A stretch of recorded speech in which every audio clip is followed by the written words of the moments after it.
Welcome back to another episode of Before You Buy, the show where we give you some straight up gameplay and our first impressions of the latest games releasing. Hi folks, it's Falcon, and the original Path of Exile never really needed a sequel per se. It's a massive game they've been updating consistently for 10 years. Could have been a forever game. Path of Exile 2 was originally planned as a simple expansion, but it evolved considerably during development and became an entirely different beast. Now, these are definitely first impressions. I'm still wrapping my head around everything here. This is an early access build. I will just come out and say it here right at the top. Path of Exile 2 so far, in my experience, is really good. We are talking a legit evolution of the formula. They could simply have made it mostly the same as the first game and called it a day, but they tweaked just about everything in the game just to make something that I think is almost a universal improvement over the original Path of Exile. It looks amazing too, and it runs really well on PC. It almost feels early access in name only. I didn't experience any major bugs or really any noticeable issues at any time. It's weird to say that, but yeah, this is a highly polished game that I would recommend to anybody who likes ARPGs. Now, I realize that stands for Action RPG, but when somebody says ARPG, they mean games like Diablo 2. It's top-down perspective. You're in a dark fantasy world with endless hordes of monsters, and you basically buzzsaw your way through them for a ton of loot. The format remains pretty old school. You progress through a linear story campaign. You start at one end of a map. You explore till you reach an exit. Each area is randomly generated. You use town portals to warp back and forth to a safe house. You can sell loot. You get lore dumps from NPCs. At its heart, Path of Exile 2 is Diablo 2. Heck, it's even more so than the original game. The first act has gloomy fields and a destroyed town. The second act has a desert. And the third act, the final of the available acts so far, is a jungle. On the surface, this game looks highly derivative, but the actual experience of playing it is extremely different. I want to chalk that up, might I add, to the addition of a dodge roll. Now, that doesn't sound like a lot, but let me tell you, it is much more than anything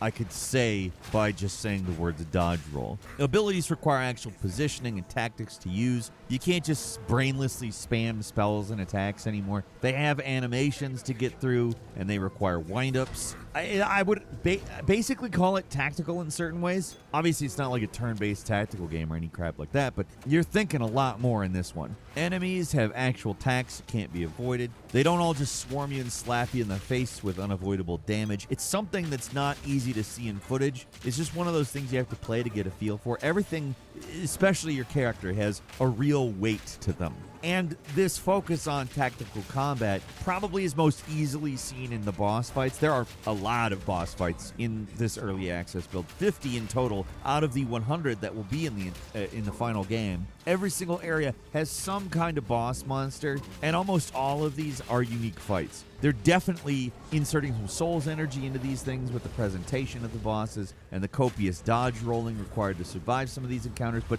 it's not super difficult in a you will die kind of way. I mean, at least when we're talking about the campaign, the end game ramps up pretty considerably. With the right build, though, you're just going to steamroll right through this game, and it's fun as hell. There's still a very large focus on building your character in Path of Exile 2, but it's a streamlined process in ways that might make longtime fans tilt their head a little. But in my experience, I just have to say, I think they really nailed it here, making parts of the game more accessible while still affording the same amount of complexity for players who really like to get deep in the weeds with this stuff. The passive skill tree, it's still here, and it's still mostly the same, but I find progression on it a little easier to not screw up with compared to the one in the first game. There's still a ton of nodes and incremental upgrades, but there aren't as many beginner's traps here. I'm sure at higher levels there's going to be some unintuitive things that you basically need a guide to fully grasp, but the character building aspect, I just have to say, it's a bit simpler, quite a bit simpler even, and with a focus on loot that, I mean, that's the deciding factor in your resistances and upgrades. On the other hand, skill gems have been completely separated from equipment and given their own game menu.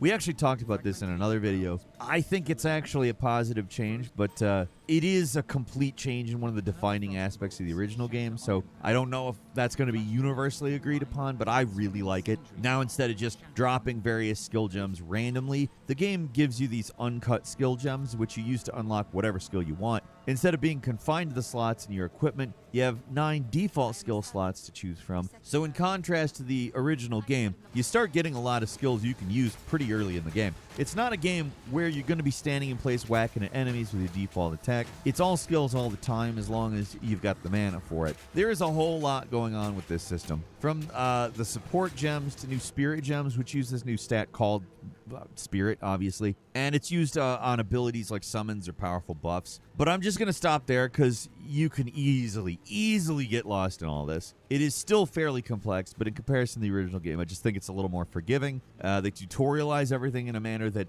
feels like good. They drip feed information instead of blowing it all in your face. Like, I could have chosen better words, but same time, I'd rather not have it all blown in my face.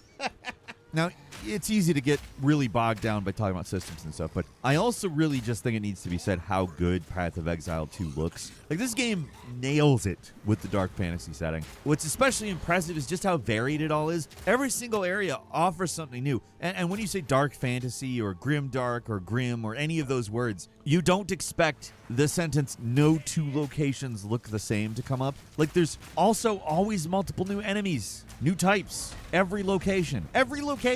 In that respect, it very much feels like a Golden Era game. They don't just throw you all those new enemy types. There's a new kind of boss, some crazy thing that occasionally has more than one form, or it runs between different arenas, grabs new weapons. Stuff switches up a lot in boss fights, and it's great. For me, good ARPGs need visual variety to keep things interesting. Mechanically, the difference between an undead miner and a mud golem isn't that much, but having a different enemy that acts just a little bit different keeps things interesting. These kinds of games live and die on their interesting dungeons and engaging monster design, and Path of Exile 2 just absolutely kills it in that department. And that's not to say that the story is bad or anything. It can be safely ignored, though. And to be frank, you should be able to do that in any good game like this. You're expected to play through it multiple times, and you're not always going to want to deal with that story. It's simple enough. You pick your class on a gallows, you manage to escape. And so begins the mission. Getting revenge on the lord that sentenced you to death, that bastard.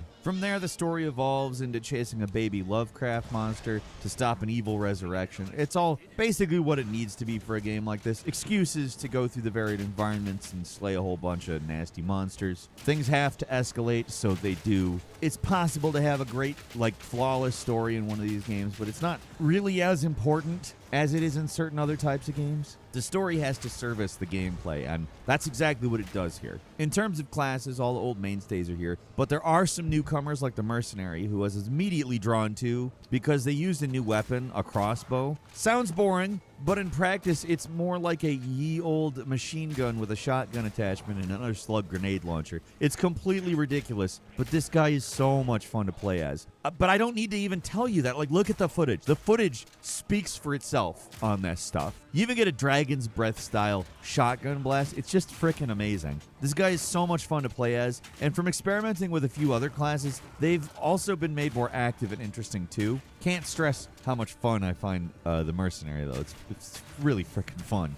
But none of it would work without solid controls. And with the game coming out to consoles alongside PC, I wondered just how playable it's going to be with a controller versus a keyboard and mouse. Maybe the more active combat style would make the keyboard controls awkward. The controller obviously works great. You can rebind pretty much everything to your preferred style. Amusingly, it defaults to sort of Souls-like controls with R1 as attack and circle B as the dodge button. Using a keyboard, dodging is set to the spacebar. Honestly, works quite well. It's really a toss-up between the two types of schemes here for me. I think they're both well done, and the game has a separate UI for both, which, I cannot stress how good it is they did that. To be frank, some high-profile releases really need to take a cue from that.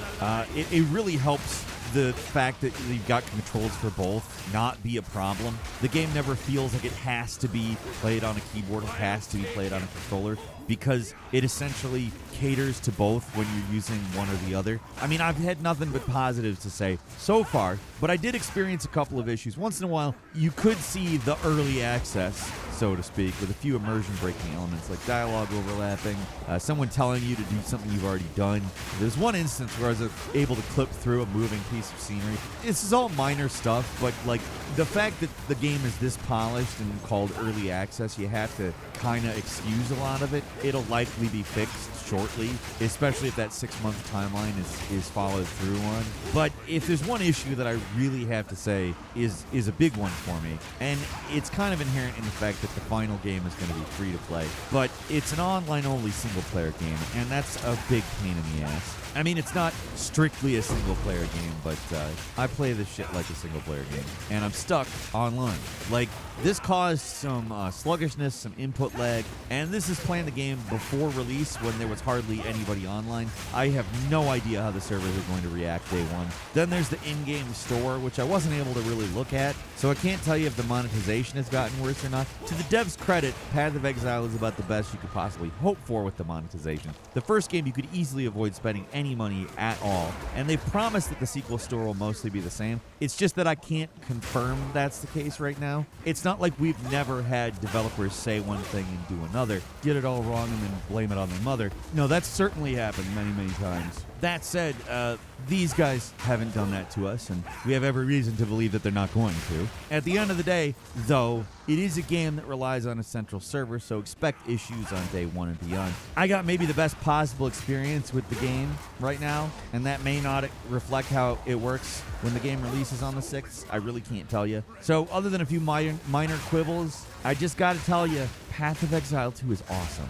Would I prefer this was just a game that I could buy and play without the free-to-play stuff? Absolutely, but it gets a gold star for how little of that junk negatively affects this game. If you're going to make a game that is supported in this way, these guys know how to do it. I will complain about 99.9% of games that use this monetization model. This is probably the one shining example. The example maybe even that proves the rule that it's a bad business model. There's one that really does it this well. It's Path of Exile, and now Path of Exile 2, hopefully. And again, I could complain about that, but the real inconvenience is that because of that, it has a central server. The other real problem with it is it's not actually done. It is an early access title, and it only has 3 of the 6 total acts, but with each act taking around 8 or so hours to complete, there's more than enough to keep you busy here. Plus, there's a robust endgame after finishing what is available of the campaign. And I know for a lot of people, the Atlas endgame stuff is where the real Path of Exile starts, so I'm glad it's here right from the start. The only big question that remains is if you should wait for the final release to jump in now. And I'm going to say it's down to whether you mind paying $30 for the privilege of beta testing an unfinished game. I put it in an uncharitable way, certainly, but honestly, $30 for pretty much a 24-hour experience that's really good. We've been suckered into paying more than that for less time spent in a great game, certainly. Still, if that's not your cup of tea, free is pretty much always better than paid, at least in terms of having money and spending it. It's not always the case that the game is better. In fact, it's usually not. But, I mean, you know that this is a good game that is going to be available for free if you wait allegedly 6 months. But for $30, it barely feels like an early access game. Each act is long enough that there's enough to satisfy anyone who just has to jump in right now. There's a lot of hype, but I'm going to say I think that it lives up to it and more. I'm having a fantastic time with Path of Exile 2, but I have to beg the devs, rent out some more servers, please. We don't need a Flight Simulator 2024 situation on our hands here. Like, can we get one online game come out this year without a ton of server-oriented drama? Please. That's all for today. Leave us a comment. Let us know what you think. If you like this video, click like. If you're not subscribed, now's a great time to do so. We upload brand new videos every day of the week. Best way to see them first is, of course, a subscription, so click subscribe. Don't forget to enable notifications, and as always, we thank you very much for watching this video. I'm Falcon. You can follow me on Twitter, FalconTheHero. We'll see you next time right here on GameRanks.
creature.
The road forks again. Behold my glory, and be awed.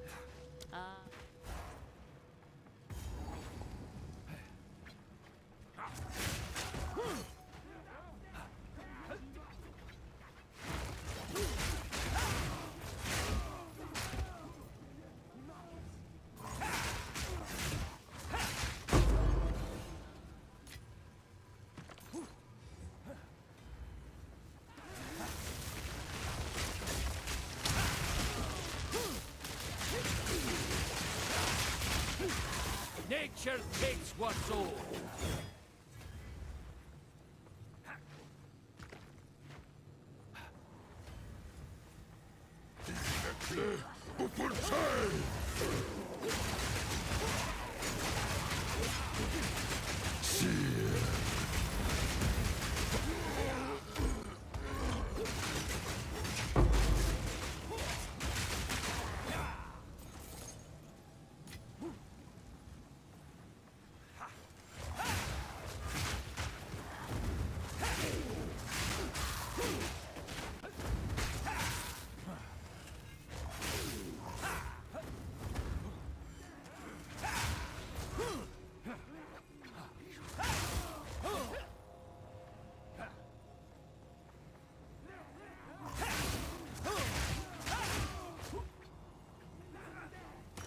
Ancient blight.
gearing up for something in here.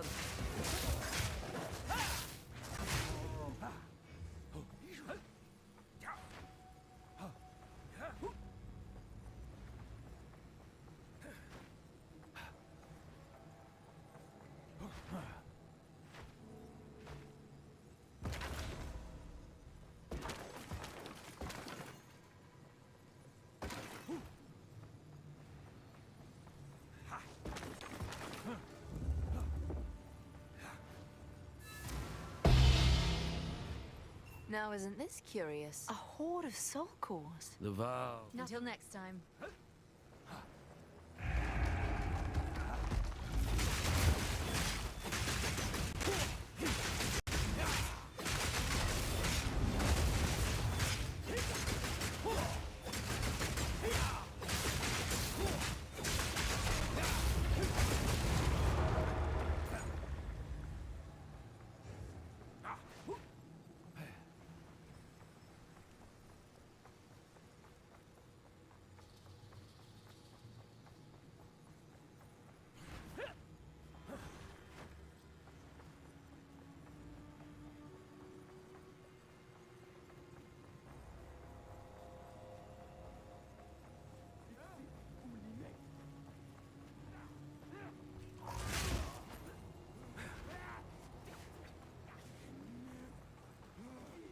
Ancient light!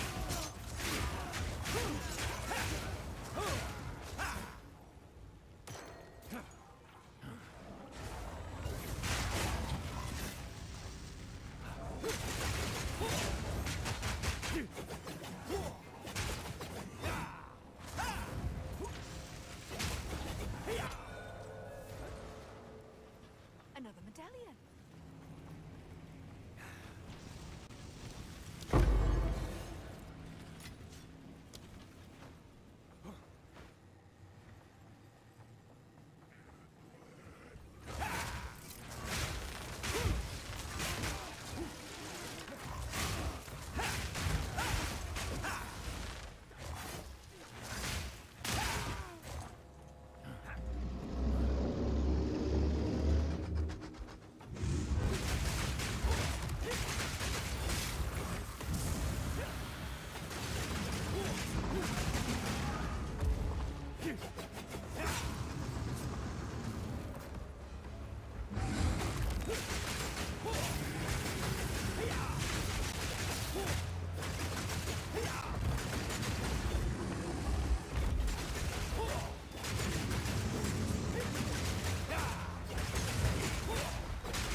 This medallion's rather beautiful.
fucking don't.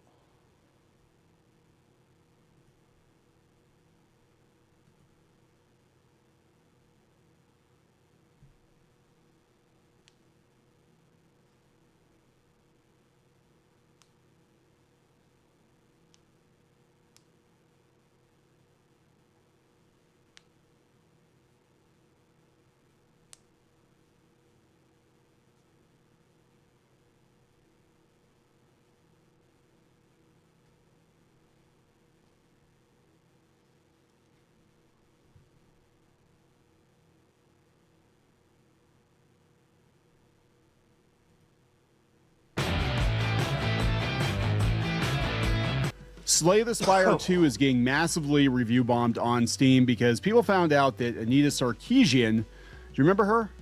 Yeah, I thought she was long gone. Yeah, she was involved. She was a consultant on this game, and so now a bunch of people are going out to Steam and review bombing the game. Now, I haven't played the second one. I played the first one. The first one was pretty good, and it's actually got a really good review. But yeah, we've got the usual suspects. We've got Kotaku. Slay the Spire 2 is getting review bombed again, this time because of the chuds. And we've got this one's The Gamer. Slay the Spire 2 review bombed after Anita Sarkeesian spotted in credits. And everybody's just kind of losing their minds over this. So let's talk about the latest iteration of, is this Gamergate again?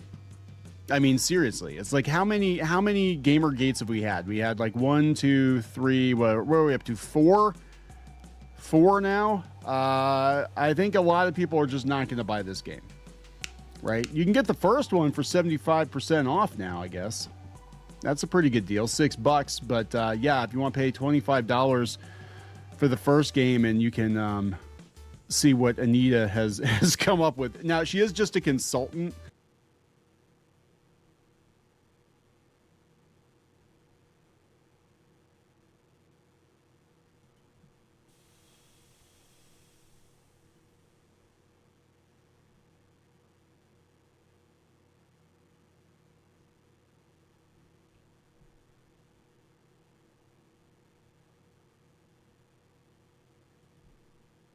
Hi, I'm Jonathan Rogers, Game Director on Path of Exile 2, and welcome to GGG Live. We have a huge amount of stuff to share today, so it's going to be a good one. Twitch drops are enabled on today's livestream, so you'll be able to claim the Red Queen's font hideout decoration by following the instructions below. Okay, so with that out of the way, time to roll the trailer for Path of Exile 2, Return of the Ancients. Those in darkness once lay dormant, now return.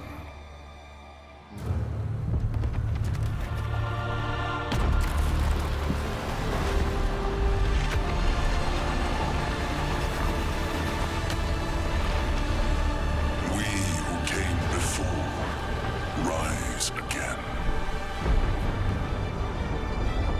Behold, the first edict.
Become one!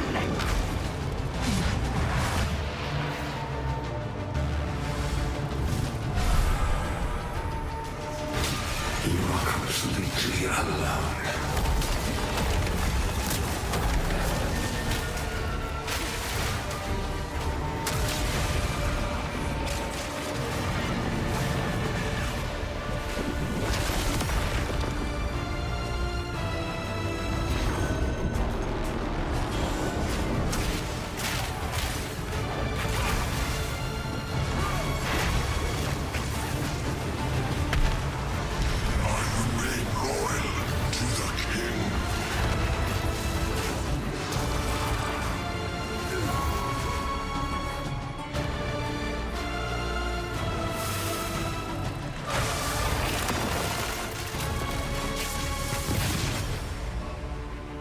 Hunt like it's your last. Continue the search.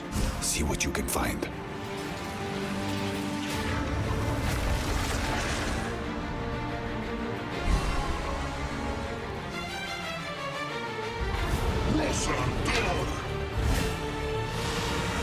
Now see how your story ends.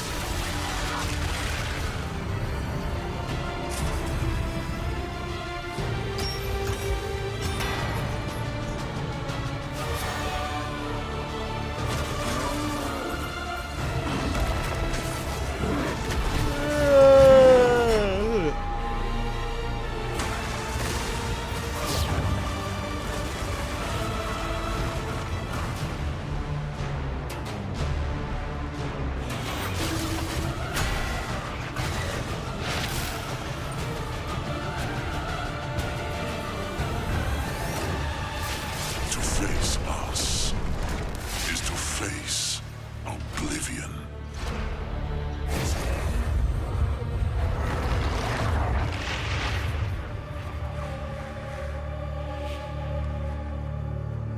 Looks pretty good. So as you can see, there's just so much going on in Return of the Ancients, it's hard for even us to keep track of it all. Now we promised that this one was going to revamp the endgame, and I'm very excited. There's a million other people that have reacted to that. You can watch it somewhere.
God, I hate the internet.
worse.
That's fucking 700 divide?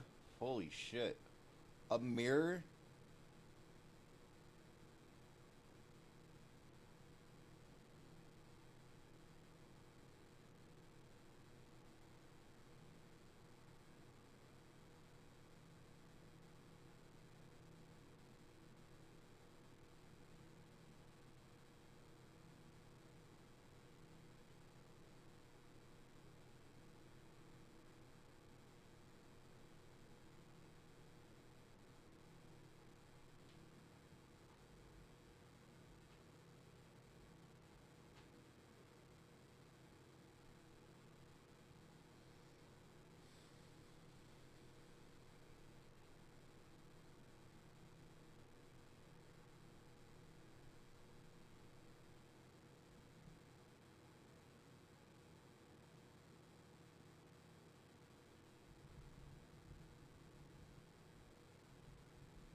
Weak. That's so expensive.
That is outrageous.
have an order?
What?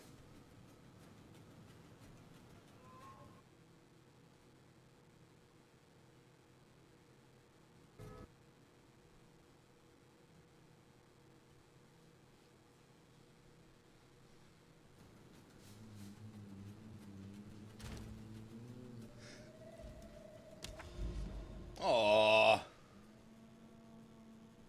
Crashed.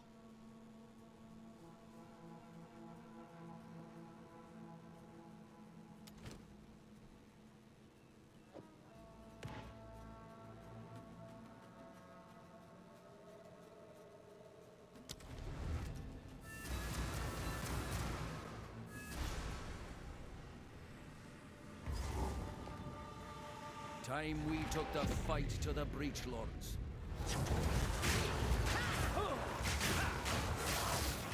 I'll take it.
Fortune favors me.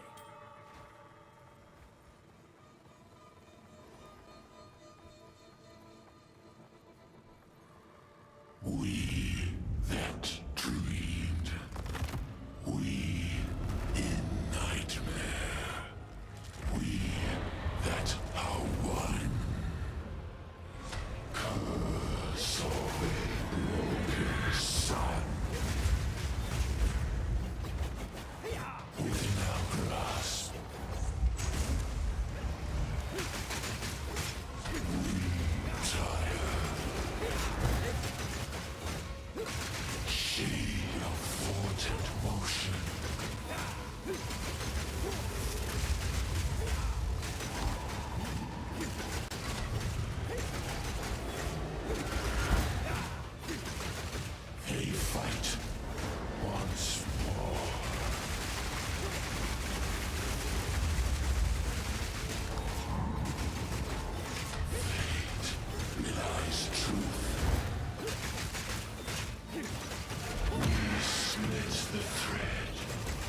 of reality's coiling lies. We tire, we will. Oh, I was even healing.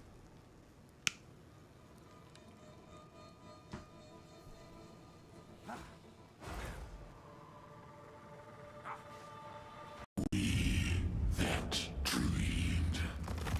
We in nightmare. We that are one. She of storm cruelty.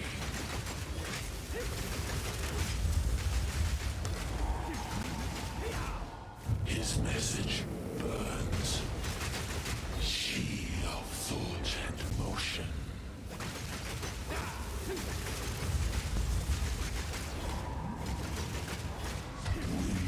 Tire. The red fire blooms. The fury of the hive. We split the thread of reality's coiling lies. She was storming cruelty.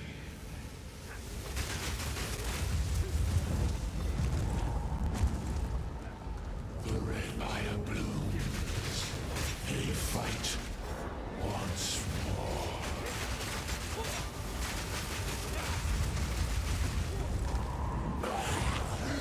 We that fail.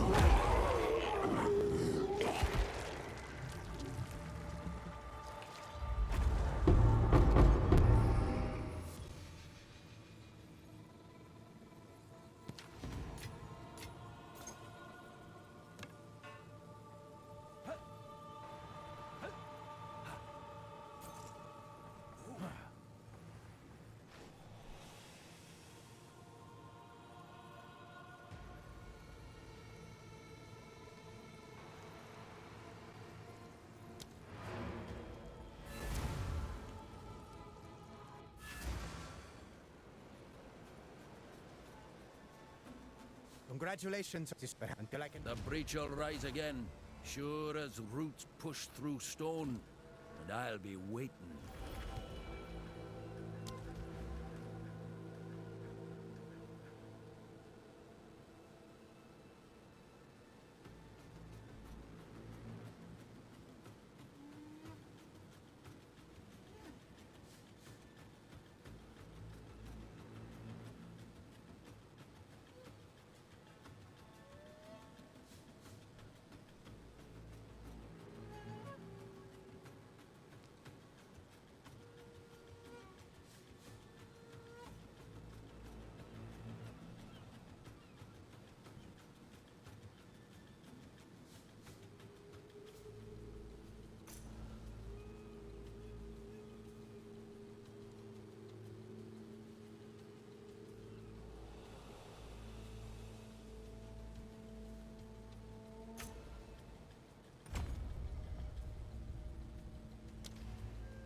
Have an order?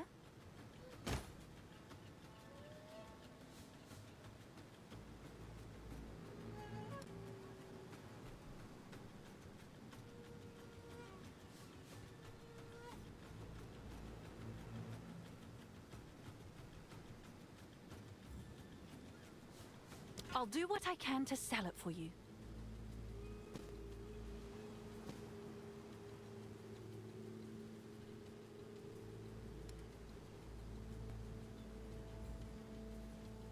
Seems like a good deal.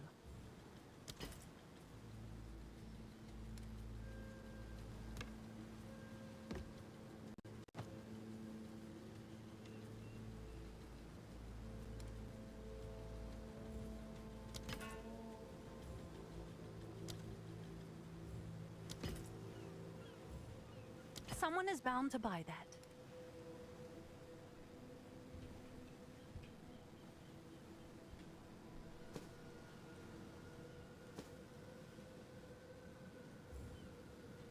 Is that a good price for that? I have no idea.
flying dog! Gone, foul creature!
No ordinary lock.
Go do the other one.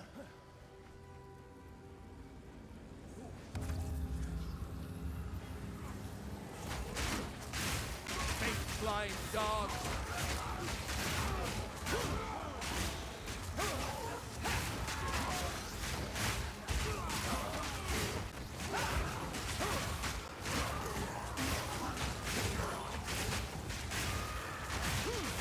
Be gone, foul creature!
Balance restored.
Aye.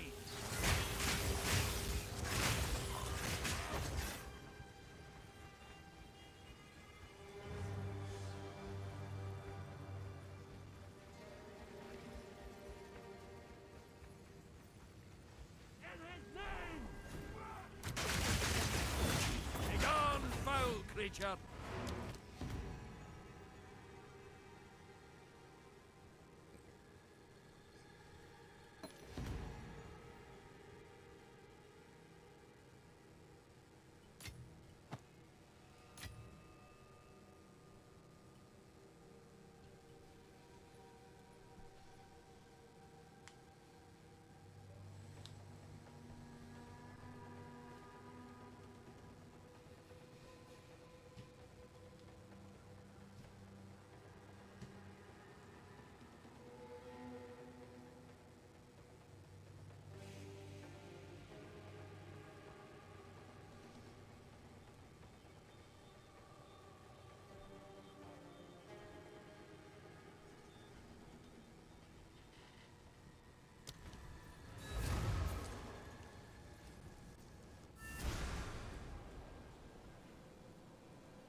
Can I help?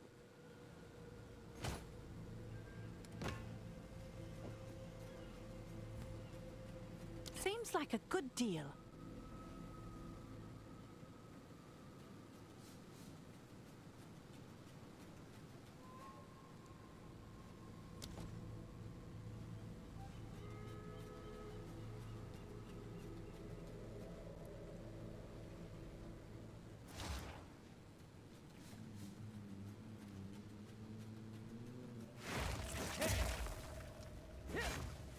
I'm not ready yet.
Lieutenant.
Cannot trust a stone to stay still here. Ekle Upultai! Divide!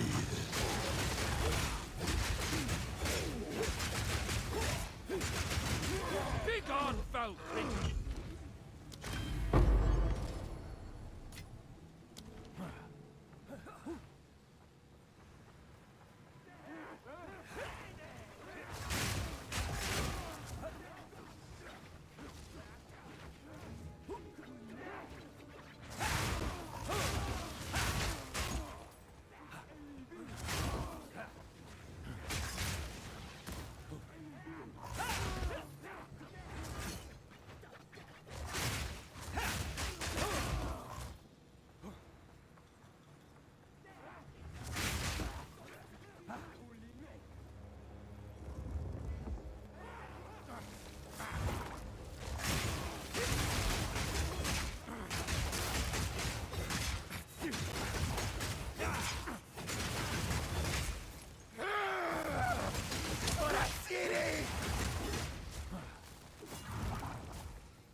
medallion's rather beautiful.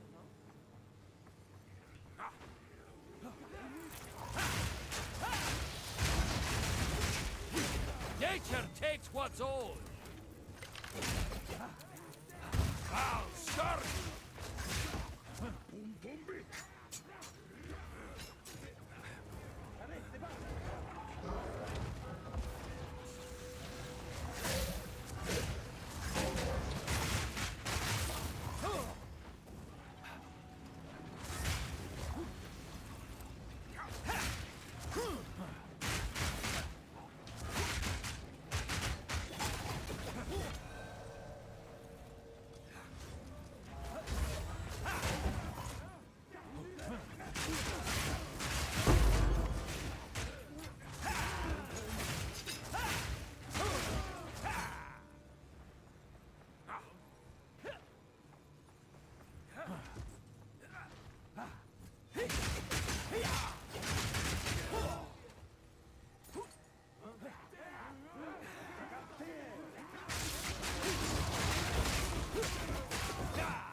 take you.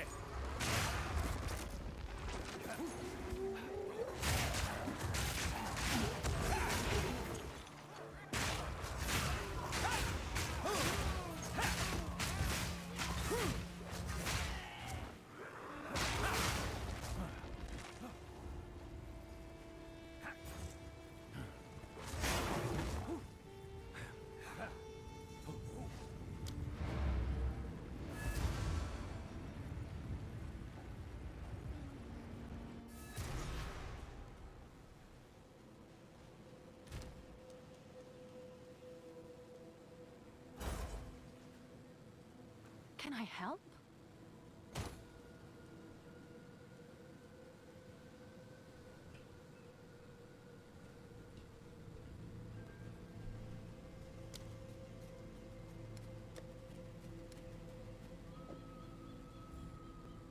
I'll do what I can to sell it for you.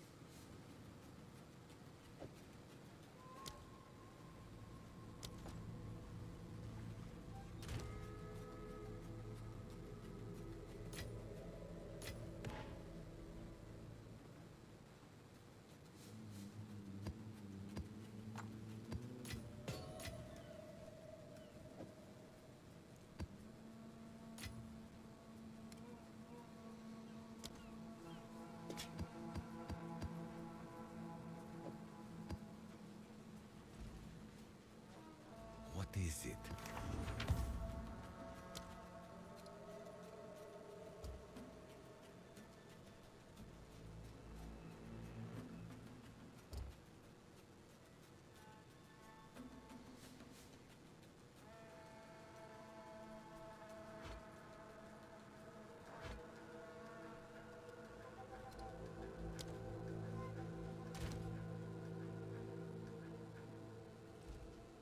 Go on.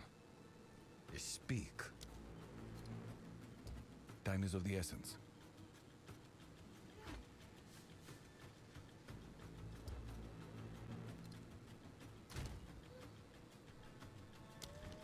Go on.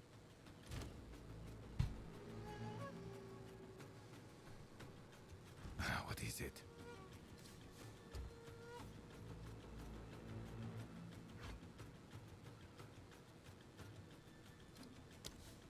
Indeed.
creature.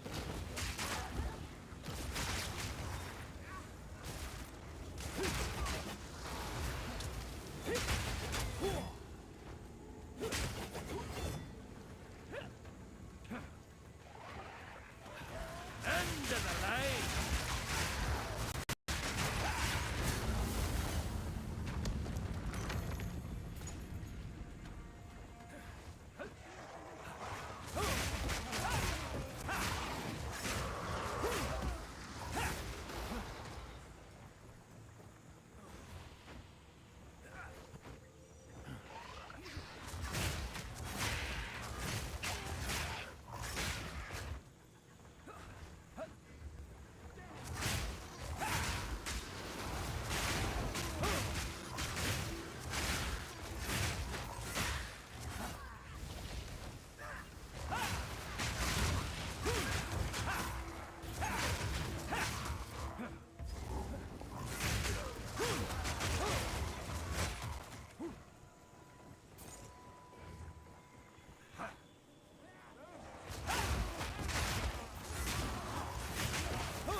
Nature takes what's owed.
Wilds take you.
Fancy seeing you here. There it is. Let's move.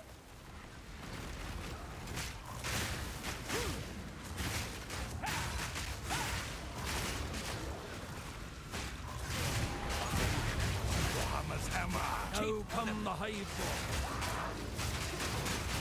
Spirit's made its choice. Big on, try to finish this. Finish it. My mace thirsts for blood.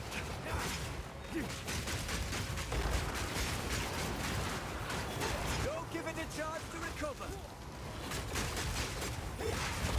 Decimate. Finish it.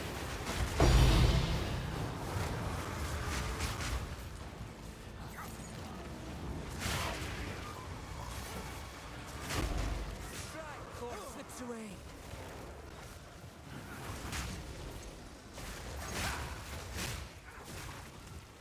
Don't give it a chance to recover.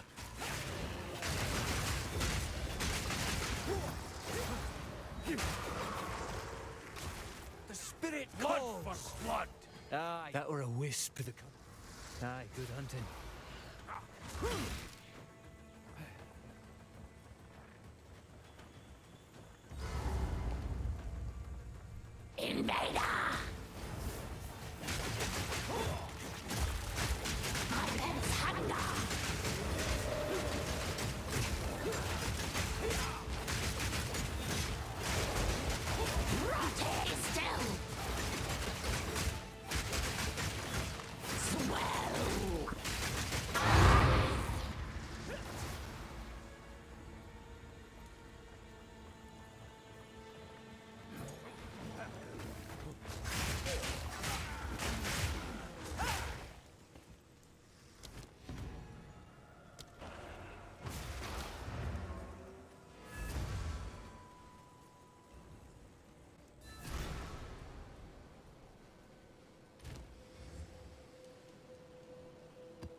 Holy shit, how many times was he fucking on When there? it comes to live television, I live by the immortal words of Carrie Fisher. Live TV, it's like sex, you know? It's almost better when everything goes horribly wrong. I am a lifelong fan of Saturday Night Live, and I think a part of that is because when live comedy is great, there's nothing like it. I just don't watch a lot of reality television.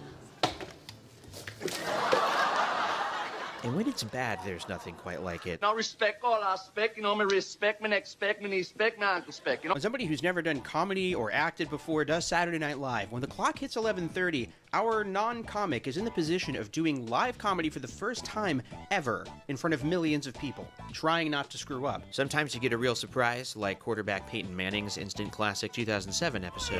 I am feeling it, coach.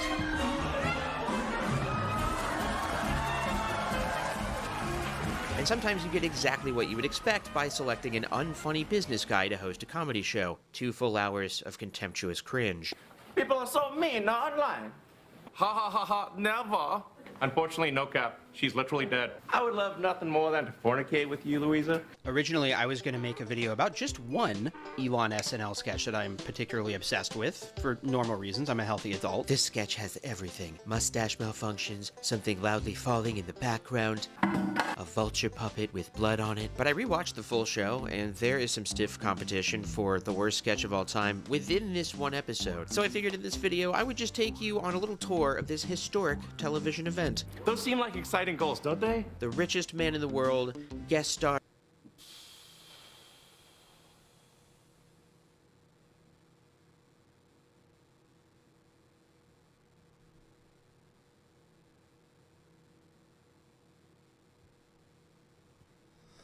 This video is not a build guide. It is, at best, a build theory craft. However, it is what I am still going to try and leak start Return of the Ancients with. Speaking of Return of the Ancients, well, that's the next Path of Exile update to come out. That is coming out in about 3 weeks from recording this, but who knows when I'll get around to uploading it. I'm so lazy. Anyway, that means I get to come up with a build, like how I did just use the YouTube video to have this on the screen. You can look at my tabs now if you want spoilers, but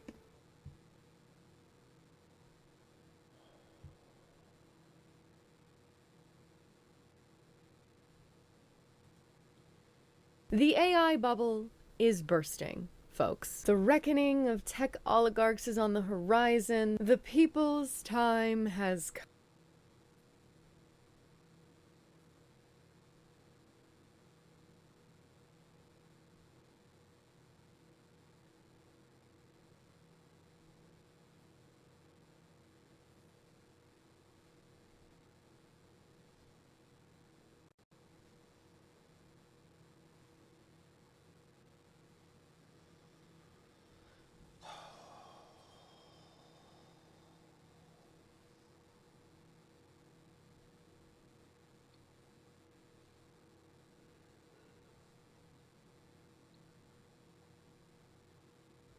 I'm bored.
body are packed into spaces designed for thousands and where infrastructure has collapsed.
The color of the water indicates that this is not a mountain stream.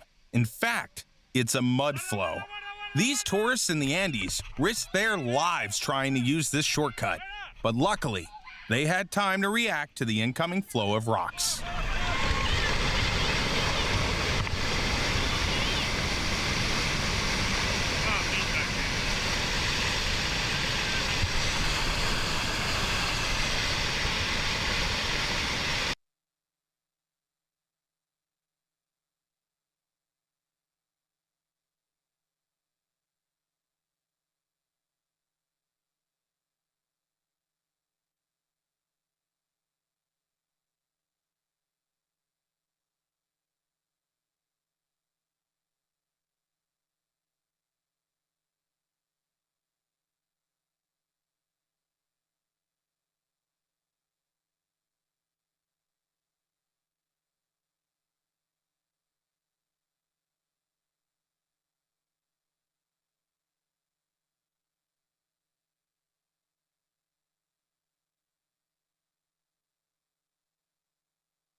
Not all alarms are broken. Okay.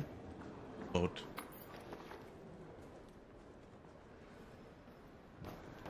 That was one boat. Is it another boat? That's another boat.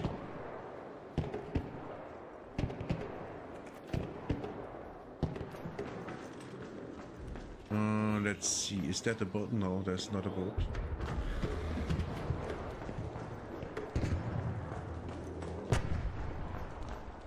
Here is also no boat. Is here a boat?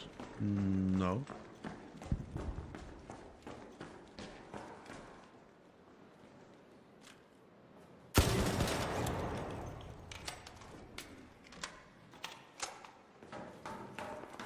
So, let's go for the next boat.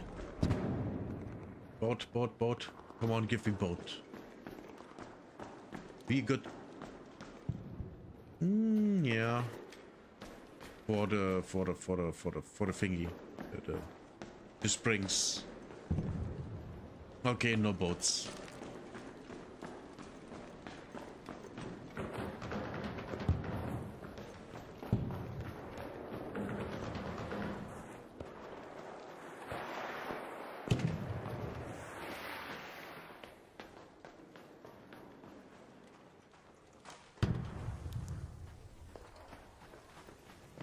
Let's go where people are.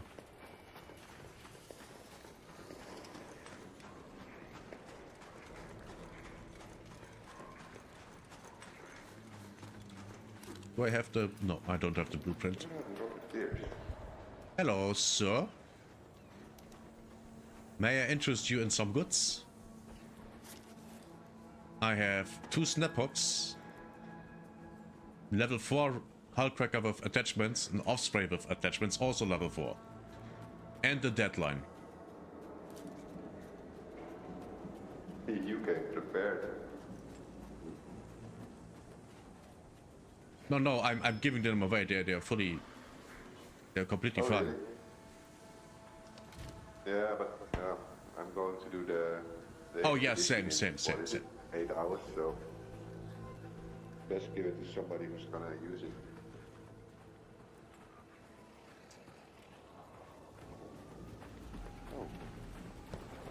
I need to create an AI boat or not a boat. Sounds nice.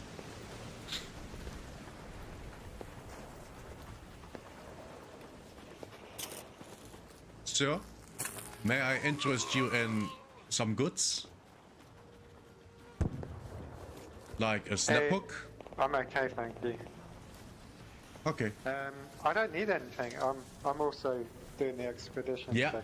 everyone does. Yeah, thanks. So. Everyone does the expedition.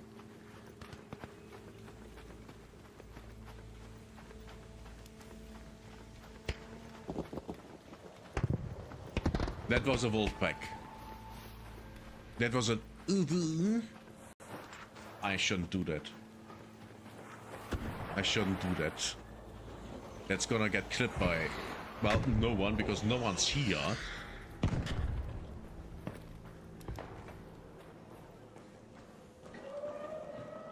Bottle of wine.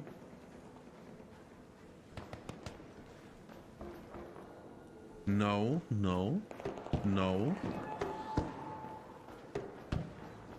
All the things I don't need.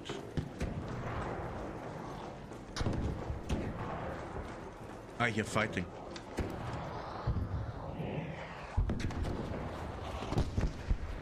Oh, he's dead.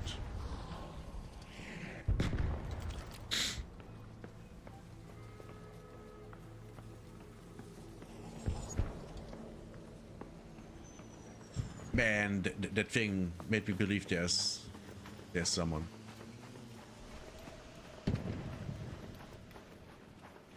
Let's go up and take a look in here. Maybe there is the boat.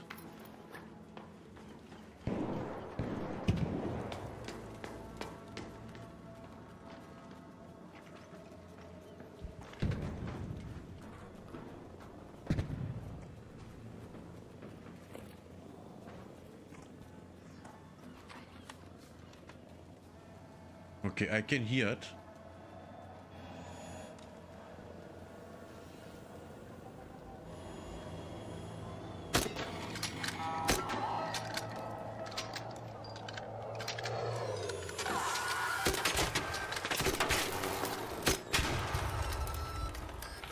Now we heal. Because we have the time.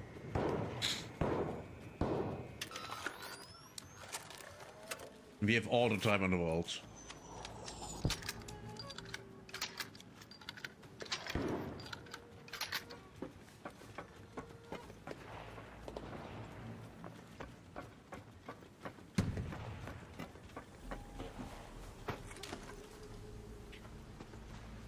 Dum dum dum dum.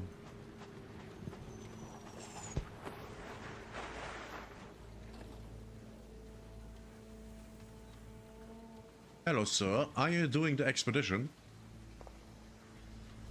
Hello. Yes. Oh, yeah. Then no. I'm giving No, away it's- things.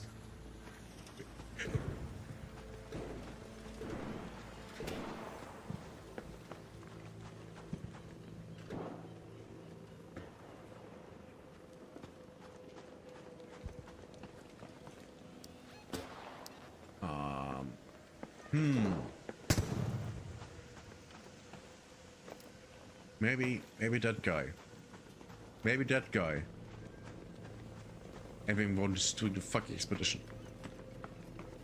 Hello, sir. Can I interest you in some goods?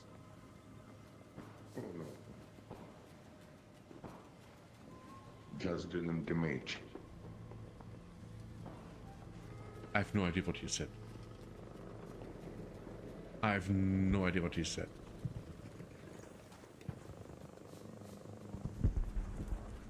No clue. Okay. 2 minutes. Head home at the southern station. We extract. And then... we are good.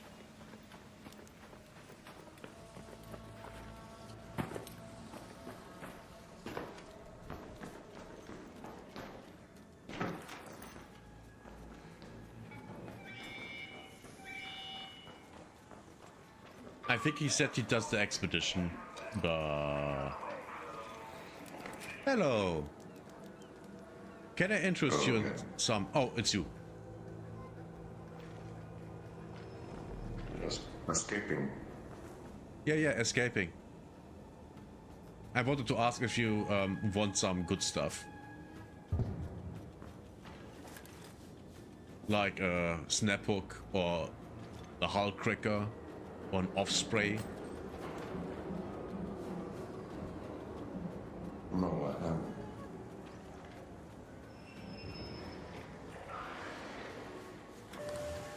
Oh no, I'm doing the expedition. That's why I give everything away.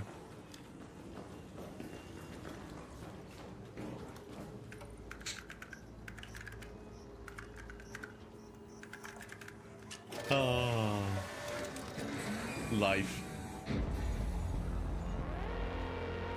What a raid. Didn't find anyone that needed anything. Oh boy. I hope that doesn't continue this way. Otherwise, it's getting boring.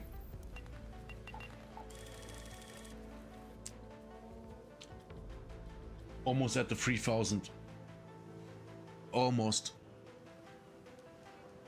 Just a couple hundred more raids. Dun, dun, dun. Dun, dun, dun, dun, dun, dun, dun. We could try Riventides, but I don't really like the map. I mean, the map looks kind of good, but I kind of don't like it. We sell those, we recycle this.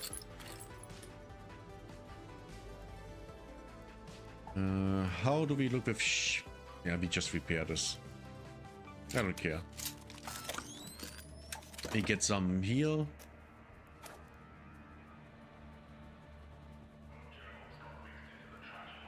And now we go...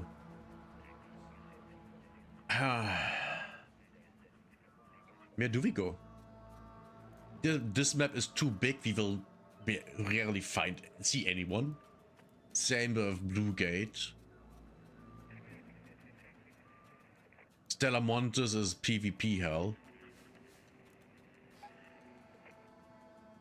Actually, let's go here, where, you know, beginner level. Maybe some more ammunition for the Hullcracker. Don't skimp on firepower. Tell your fellow raiders where you got that. No, I won't. Waiting for something? Yeah, for you to shut your mouth, woman. Man. Why are the characters in this game so annoying? Why? Is it because, oh yeah, they're quirky? Because I think it's just annoying. Just annoying. But hey, what do I know? I'm just a player. I'm just an old man, right? An old white man. I should shut up, yeah.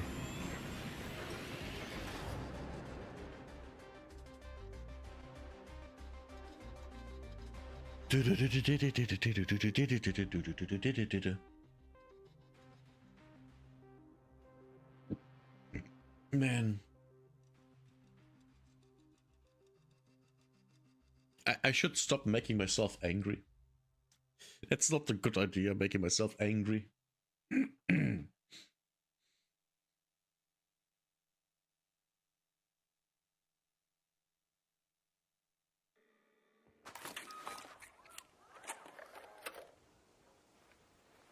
Okay, we are here, okay.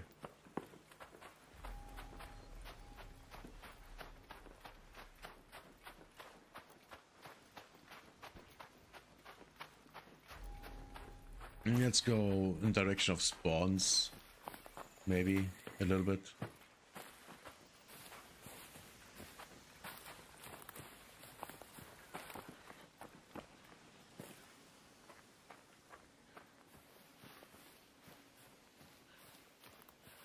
There was an arc.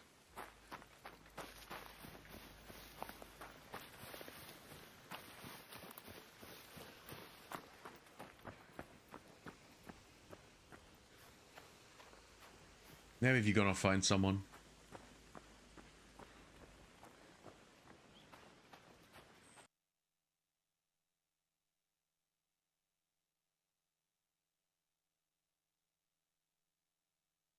The New York Times just published an opinion piece arguing that Meta is entering its zombie era, the slow decline phase where a once dominant internet company becomes irrelevant, like AOL or Yahoo. User numbers drop for the first time ever, the stock is slumping, Zuckerberg is burning cash on failed AI bets while the core business withers. But I think the New York Times piece, despite getting the trajectory right, misses what's actually happening here. I'm Elle, I have a PhD in computer science, and I analyze AI developments to understand the mechanisms behind the headlines. And what's happening at Meta isn't just founder makes bad bets and company declines, it's something more specific and more interesting, strategic incoherence, driving financial desperation, driving illegal shortcuts.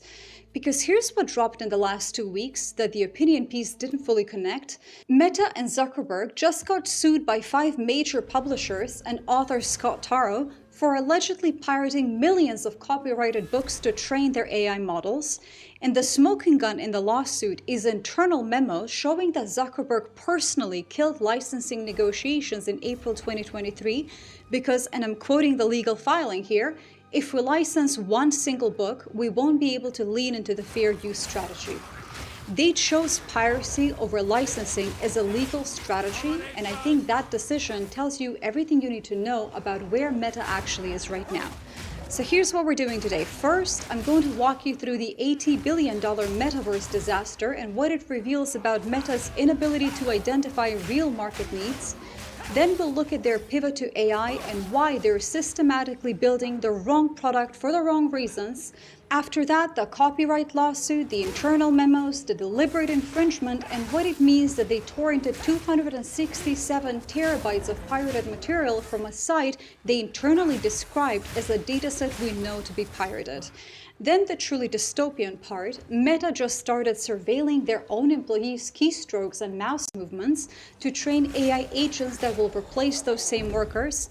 And finally, the financial engineering, the $59 billion in debt, the accounting tricks to keep a $27 billion data center off the books, and why the math just doesn't check out anymore. By the end of this video, you'll see this isn't 5 separate problems, it's one company that's completely lost the plot on what it's supposed to be building and for whom. Let's start with the metaverse as promised, because it sets the pattern for everything that came after. On October 28, 2021, Mark Zuckerberg appeared on a virtual stage and declared that Facebook, the social network with over 3 billion users, would henceforth be called Meta Platforms. Zuckerberg likely chose the name from the Greek prefix meaning beyond, as in beyond the physical world, but meta in Latin means a turning post, the boundary marker where Roman chariots turned around after going as far as they could. Just keep that in mind. The company was betting its entire identity on the metaverse, a virtual world where people would don VR headsets and exist as avatars, attending meetings, concerts, and social gatherings in immersive 3D spaces. You remember all that. Zuckerberg described it as the next frontier, predicting the metaverse would eventually reach 1 billion people and generate hundreds of billions in digital commerce. He spoke with the conviction of someone who had already decided this was the future. The flagship product was Horizon Worlds, a social VR platform where you could build virtual spaces, attend events, and hang out with friends as a cartoon avatar. But here's what actually happened. Horizon Worlds launched in late 2021. By February 2022, it had approximately 300,000 monthly active users across Horizon Worlds and Horizon Venues combined. For context, Facebook had 3 billion users, Instagram had over 1 billion, WhatsApp had 2 billion, the metaverse product got 300,000 people, and most of them left within weeks. And here's the detail that became a meme within days. The avatars launched without legs, just floating torsos. Screenshots of these legless, blocky figures circulated online immediately and became the visual shorthand for the entire project's absurdity. Meta kept pouring money into it anyway. From 2020 to 2026, Reality Labs, the division responsible for VR and metaverse development, accumulated over $80 billion in operating losses. In 2025 alone, the division lost $19.2 billion on just $955 million in revenue. Let me just put that into perspective for a second. $80 billion is more than the entire GDP of Luxembourg. It's roughly what Apple spent to develop every iPhone model ever made combined. And Meta spent it on a product that never cracked 300,000 monthly users and became best known for its legless avatars. On March 18, 2026, Meta announced it was shutting down Horizon Worlds. VR access dies permanently on June 15th. The metaverse vision that consumed over $80 billion, employed thousands of engineers, and inspired an entire corporate rebrand is, for all practical purposes, dead. Now here's what's interesting, the technology itself wasn't the problem. Quest headsets sold reasonably well for gaming. People who bought VR headsets wanted to play Beat Saber, they wanted immersive games. What they didn't want was to attend virtual meetings with legless avatars in empty conference rooms. Meta built a solution to a problem nobody had. Think about the products Meta actually succeeded with. Facebook solved, I want to keep in touch with people I know. Instagram solved, I want to share photos easily. WhatsApp solved, I need free messaging that works internationally. These were market pull innovations. People already wanted these things and Meta just built better versions. But the metaverse was technologically pushed. We built this VR thing, now we need to convince everyone they want to live in it. There was no existing demand for virtual concert attendance as a legless avatar. They tried to manufacture desire for a product nobody really asked for. And the wild part is that Meta's stock price hit near all-time highs when they announced the Horizon Worlds shutdown. The market basically rewarded them for killing the project because the signaled leadership was finally allocating capital towards something with proven demand. Which brings us to AI. After burning $80 billion on legless avatars, Zuckerberg pivoted to AI, and here's where the pattern repeats, just with much bigger numbers. In 2022, ChatGPT launched, and suddenly everyone in tech was racing to build large language models. Zuckerberg jumped in with an open checkbook, announcing Meta would build Llama, an open-source AI model that anyone could run on their own machine. The pitch was about democratizing AI, making powerful models available to everyone not locked behind corporate APIs.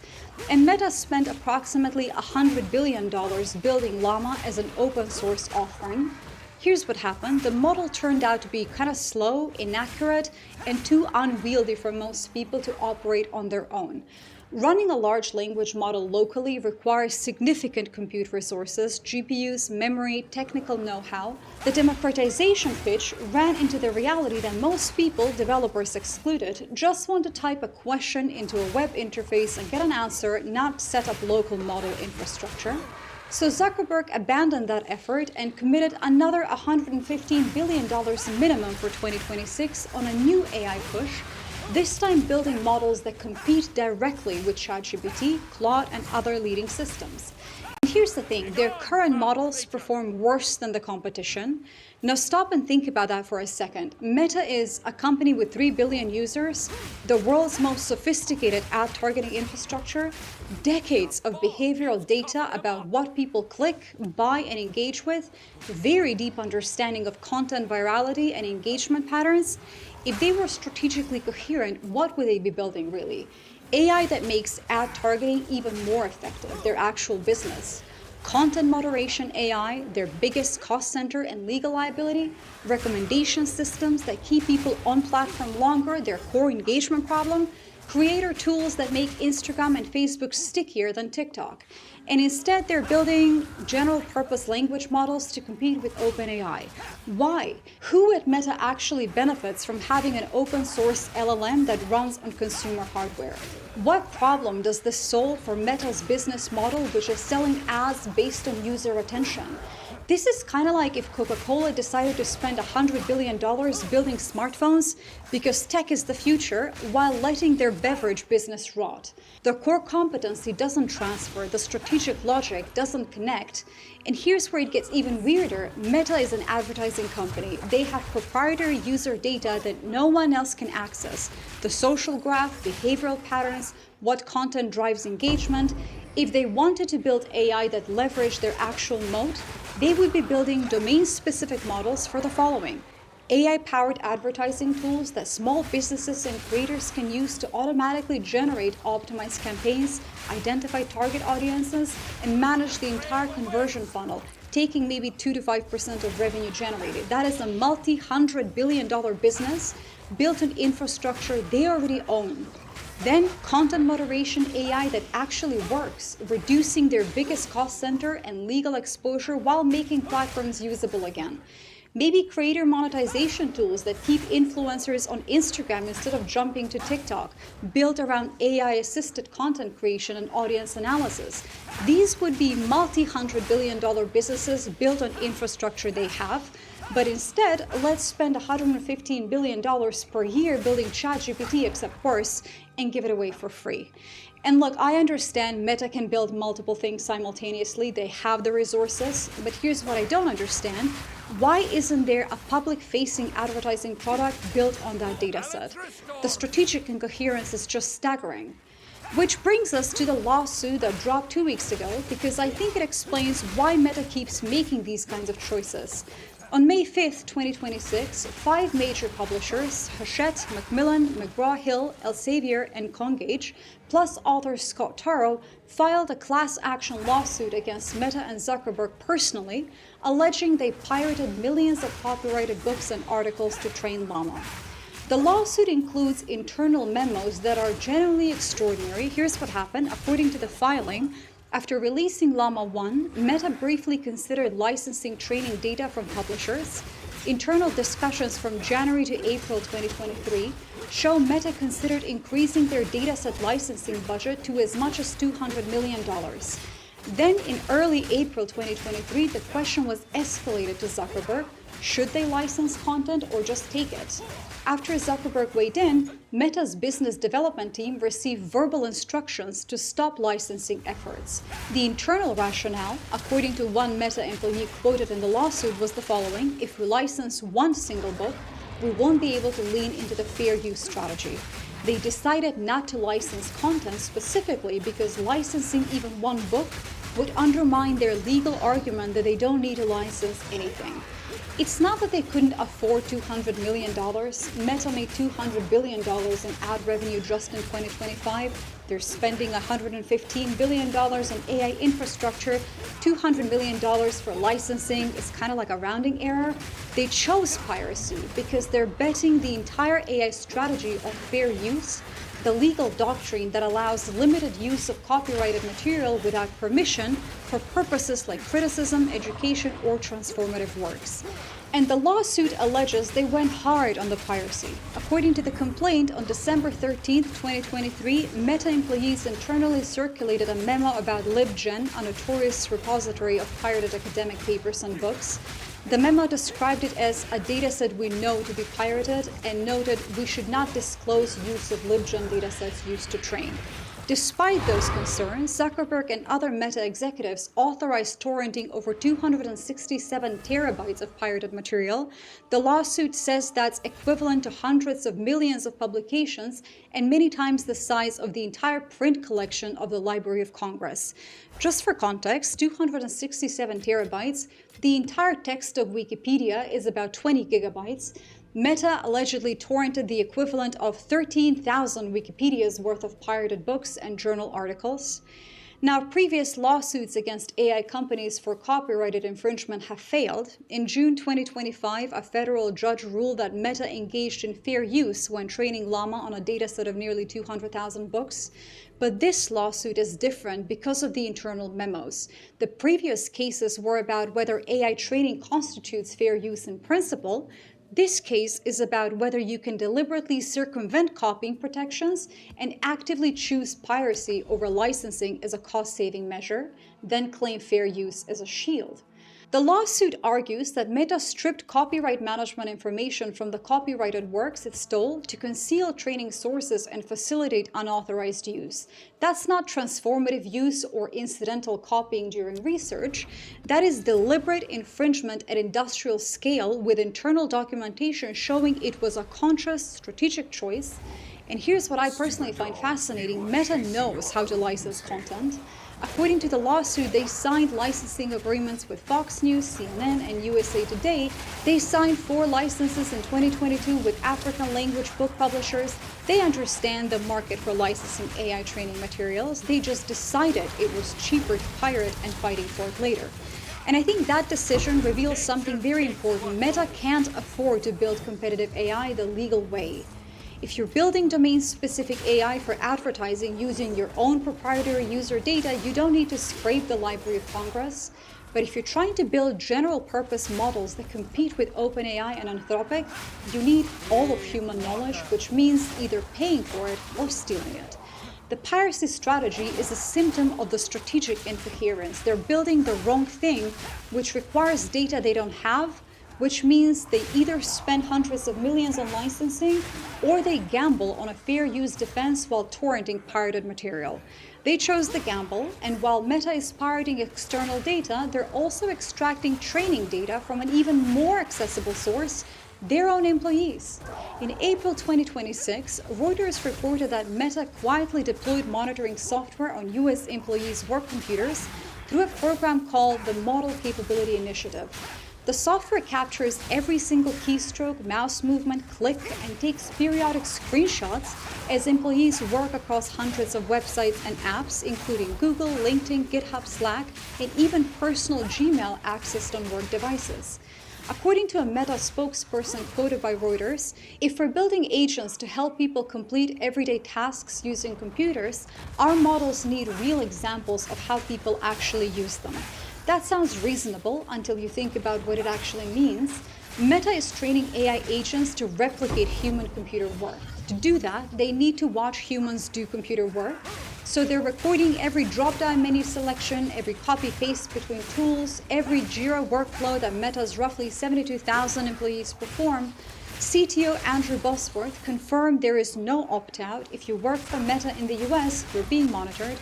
European employees are exempt because GDPR won't allow it, but American workers just get a notice that their work laptop isn't really theirs. And here's the darkly hilarious part, Meta announced this the same week they laid off 8,000 employees. So the workflow is basically monitor employees doing their jobs, use that data to train AI agents that can do those jobs, lay off the employees, sell the AI agents to other companies. The workers generating the training data don't get a cut. They get a monitoring notice and potentially a severance package if they're lucky. Now look, I understand the business logic of this. Every company right now is trying to figure out how to automate knowledge work. I get it. Collecting data on how employees actually use software is a reasonable R&D strategy. If Meta wants to build workplace AI, they need examples of workplace tasks, sure, but the execution is just kind of tactically insane. You've now got 72,000 people who know they're training their own replacements. Morale is of course destroyed, trust is just out the window, and for what strategic advantage? Because here's the thing, if Meta were building domain-specific AI for their actual business, ad targeting, content moderation, creator tools, they wouldn't need to monitor employee keystrokes. They would train on their proprietary user data, which they already have copious amounts of. But they're trying to build general workplace AI agents to compete in the enterprise software market, which means they need training data about how people use Google Docs, Slack, LinkedIn, email, none of which is Meta's core business. So once again, wrong product, wrong lane, desperate measures to get the data they need. And the cost isn't just employee morale, it's legal exposure. Think about what flows through those tools on a normal workday, by the way. Code commits with proprietary logic, Slack messages about medical leave, personal emails accessed on work devices. You're capturing potentially very sensitive information at massive scale, feeding it into AI training pipelines and hoping nothing goes wrong. That's not just ethically questionable, it is a compliance nightmare waiting to happen. But they're doing it anyway because they need the data and they cannot really afford to acquire it through other means. Which brings us to the financial engineering holding this whole operation together. Meta is spending staggering amounts on AI. Capital expenditures for 2026 are projected at $115 to $135 billion, directed primarily at data centers, AI chips, and model development. To put that in context, that's roughly 67% of Meta's projected annual revenue. Most tech companies spend about 15 to 25% of revenue on CapEx. Meta is spending more than half. Where is that money coming from? Increasingly, debt. Meta's long-term debt closed out 2025 at $59 billion, double the prior year's total. And that doesn't count the creative accounting, by the way. In Louisiana, Meta is building a data center called Hyperion, a $27 billion facility that, at full build-out, could scale to 5 gigawatts and cover an area Zuckerberg says would stretch across a significant part of Manhattan. Here's how they're financing it. Meta partnered with Blue Owl Capital, a private credit firm. They created a joint venture where Meta owns 20% and Blue Owl owns 80%. Blue Owl formed a legal entity called, and I'm really not making this up, Benet Investors LLC. They named their $27 billion debt vehicle after a donut. Benet Investors sold $27 billion in bonds to Wall Street investors. Meta leases the data center from Blue Owl. The rent money flows to Blue Owl, which uses it to pay back bondholders. And here's the clever part, Meta gets to renew its lease every 4 years. If they change their mind on AI, they can just walk away. Because Meta only owns 20% and doesn't control the entity, they keep the $27 billion in debt off their balance sheet.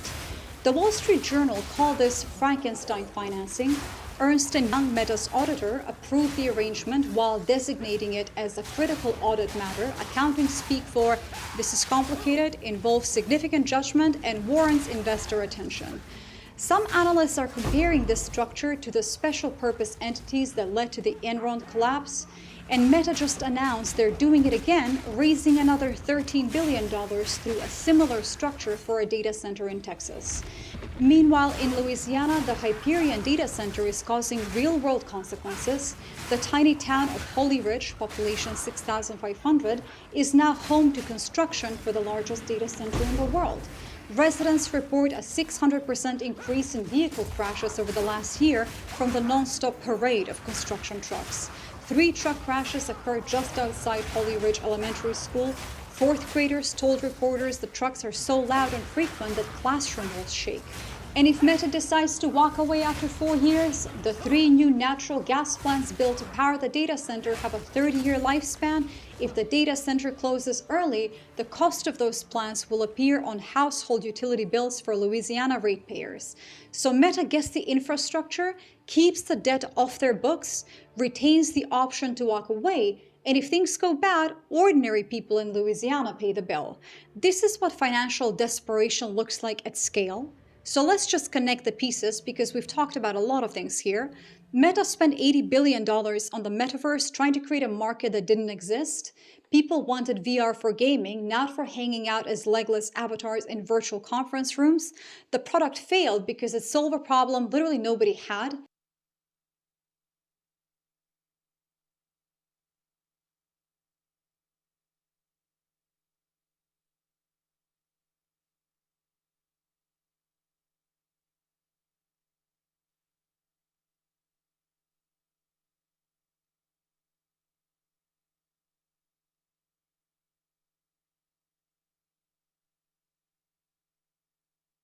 Well, man, I've got some bad news. My Trump phone has still not arrived. I don't know what's happened.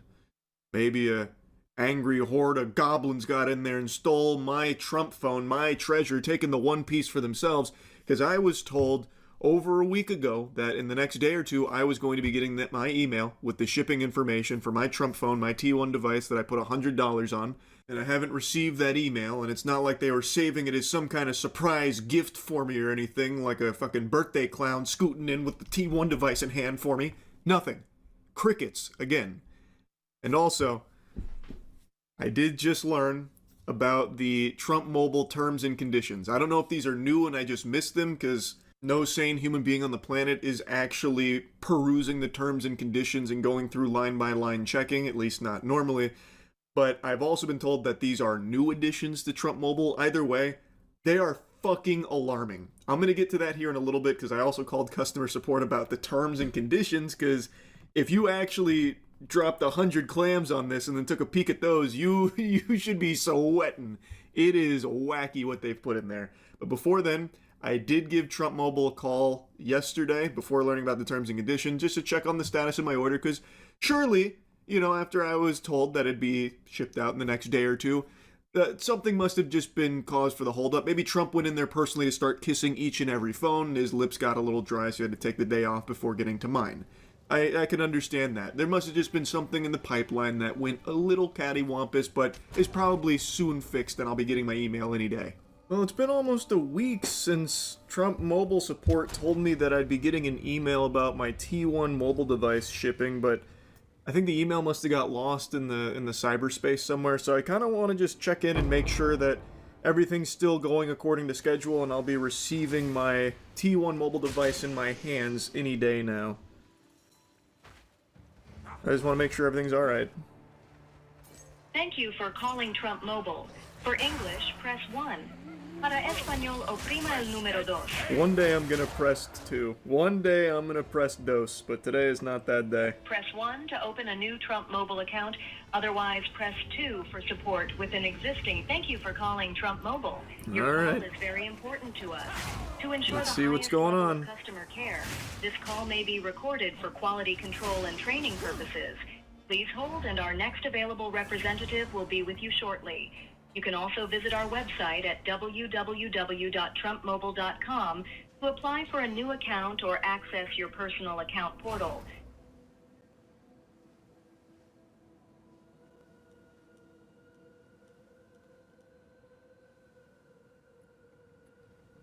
No hold music? What happened? Where's my hold music? Why is it just pure silence, just crickets? Did they not want to pay for licensing rights for just fucking elevator music now? It's absurd. I'm supposed to be a valued customer and you can't even blast me some goddamn tunes? No boner jams while I wait? Jinkies, it must be busy over there at Trump Mobile.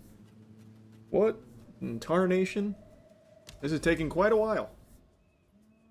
It must be a company-wide issue that the emails didn't go out to all the Trump Mobile customers that are eagerly awaiting their Christmas gifts from Santa.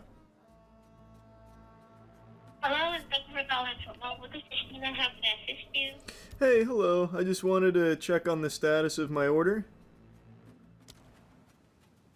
It's been in a whole separate window.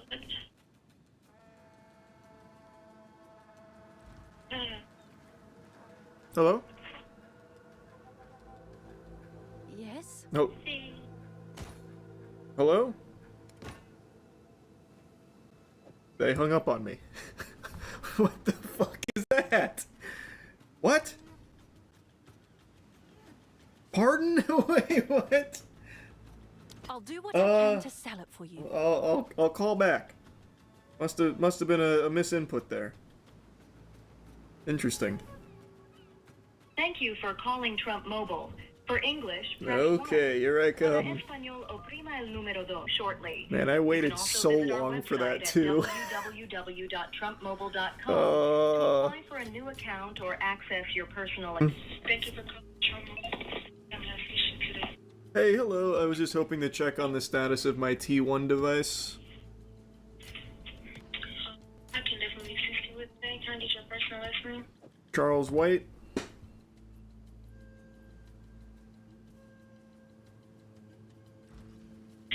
Okay, so right now, we're still waiting on the phones to be shipped out. We don't have an exact date, but it's still going by first come, first served basis. Oh, okay. I called last week and I was told that I should be receiving an email in the next day or so because they were shipping out at the end of April. Did something happen? So they were supposed to get shipped out at the end of April. They just did not. It's now been extended. So you would have gotten that email if it did, but you get an email when it does shipped out. That is correct. Okay. All right. So when is there's like no ballpark estimate on when that might be though? No, sir. We have no exact date. Okay. Well, you guys have the T1 though, right? Like it is, like it's there, right? Like here in office, we have one here in office. Okay. So all right. Well, that's reassuring because now I'm starting to get a little concerned about the whereabouts is all. Oh, got you. Okay, yes, we got ours shipped here in the office yet. The phone just hasn't been shipped out to the customers yet. That makes sense. Okay. Understood. I appreciate the update. No problem. Is there anything else I can do for you? No, that'll be it. Thank you. You can call Trump Mobile. Have a nice evening. You as well. Thank you. Thank you. He did not sound happy. I have to imagine there is a lot of rowdy fucking worms that are calling, blowing up their phones about the T1 device. It's not cheap, by the way. That was supposed to come out in August of 2025, so I bet there's people that are, like, actually steaming. So I never want to be, like, aggressive to them. I mean, it's not their fault, it's their job. They have to take the calls. That's gotta be fucking brutal, though. I can only imagine what that's like. So, looks like the end of the month in April didn't quite pan out, which I can't believe. It's unlike them to miss dates and deadlines and expectations and break promises. That's so odd. And I guess the last customer support rep, when she told me that I'd be receiving an email in the next day or two, I guess that also fell through the cracks. I guess it's back to any day now, which is exciting. So any day now, I should be getting my Trump phone. I can't wait. Maybe. So after looking at the terms and conditions, which I was told are new, but I have no way of confirming if that's true or not, I just never even checked them because why would I? You would expect it to just be like normal boilerplate shit in a phone terms and conditions, but Trump Mobile's terms are very weird. Like, I'm talking like goofy shit. This, like, oh my. Let's dive into this League of Legends champion lore. So deposit purpose will start there. A pre-order deposit provides only a conditional opportunity if Trump Mobile later elects in its sole discretion to offer the device for sale. That's already sounding alarms in my noodle. What do you mean? A conditional opportunity if they offer the device for sale? The device is for sale, isn't it? They are taking my money right now. They have my 100 doubloons. So surely the device is already for sale, right? Like, isn't that how that works? A deposit is not a purchase, does not constitute acceptance of an order, does not create a contract for sale, does not transfer ownership or title interest, does not allocate or reserve specific inventory, and does not guarantee that a device will be produced or made available for purchase. So they're not even guaranteeing that the device is being produced or will be made available for purchase. And they also say that it does not reserve specific inventory. That's the whole idea of pre-ordering something, that you are reserving that specific thing that you are putting money into. You are putting $100 into this phone that they are selling, and they are telling you the price of the phone is like $500, but $100 is supposed to grant you access to purchasing that device when it's available. Like, it is supposed to hold it for you. That's the entire idea behind a pre-order. And it's, again, not cheap. Thousands of people put $100 down. They allegedly made millions upon millions of dollars off the T1 device. And then here in their own terms, they're saying that, well, it doesn't actually do anything at all. And then there's also a section about no binding sale, which goes through about how until you satisfy these 4 conditions, the 4 commandments of Trump Mobile, then you don't actually have anything that's enforceable. And then this one is super eyebrow-raising, where it says, no price lock or promotion guarantee. The deposit does not lock in pricing, promotions, service plans, taxes, fees, shipping costs, or other commercial terms. Final pricing and offers will be disclosed at the time of purchase, and you will have the opportunity to accept or reject the final terms before completing your purchase. Pricing and promotional terms may change any time prior to purchase. Any applicable taxes will be calculated at the time of final sale and may vary based on shipping location and then current tax laws. Any prior advertising, marketing materials, product renderings, feature descriptions, or estimated timelines are informational only, and do not constitute binding representations, warranties, or guarantees. So if I'm understanding that correctly, one of the big things there is that the price is not fixed. It is subject to change, which is something I talked about in the last video, how it's looking like it's going to be more expensive, but there was the idea that you were grandfathered in once you put down this deposit at the $500 they were saying that it is, and have been saying that it is for almost a year. This phone was supposed to come out in August of 2025.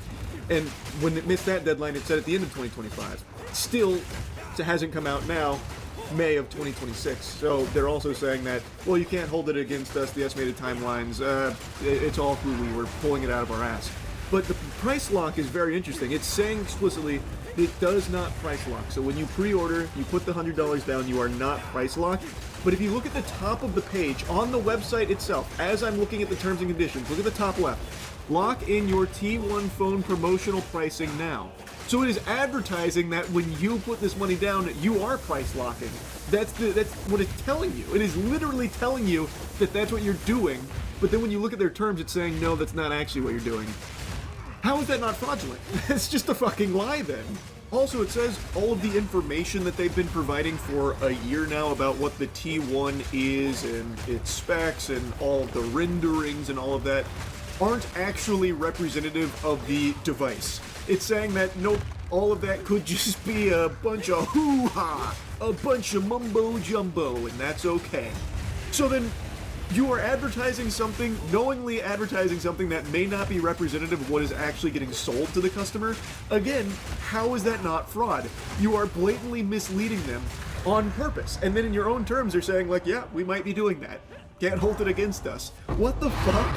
It continues. No guarantee of release, delivery, or timing. That should make you feel much more comfortable about the $100 you spent on the pre-order when there's not even a guarantee of release in their own terms and conditions. They're selling you something and also letting you know, like, it might not ever come out. We haven't actually decided. Estimated ship dates, launch timelines, or anticipated production schedule are non-binding estimates only. Trump Mobile does not guarantee that the device will be commercially released. Well, you see, they are actually just selling you an idea of something that they might release, potentially, but we'll take $100 just for even providing you the idea and the website for the idea. It's fucking lunacy. Regulatory approvals, including FCC authorization, will be obtained. Carrier certification will be secured. Production will commence or continue, or delivery will occur within any specific time frame. Trump Mobile will not be responsible for delay, modification, or failure to release a device due to causes beyond its reasonable control, including but not limited to regulatory review, carrier certification delays, component shortages, labor disruptions, governmental orders, acts of God. I can't even imagine what that would look like. God comes in and is like, no, the T1 device is too powerful. It will allow you to do too many things. The calls are too pristine. The camera's too good. The steak is too buttery. I will smite it.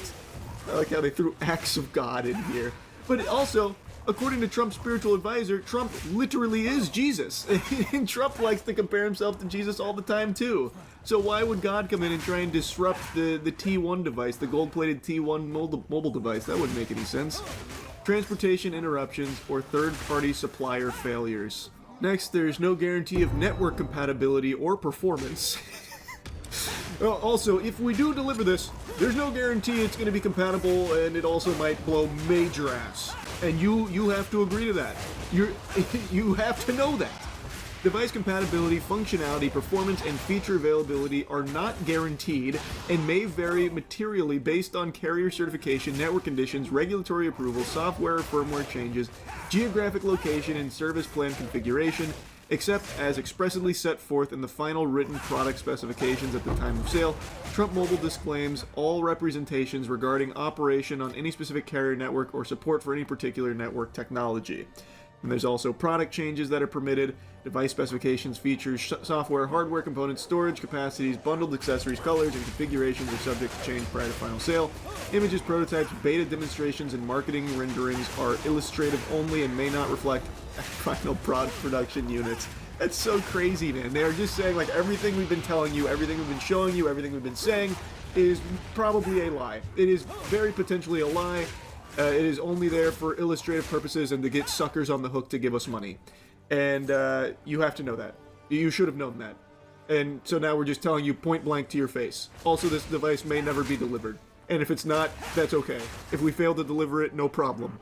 Then we'll take it home here. Deposit, amount, and application. The amount of the deposit will be disclosed at the time of payment.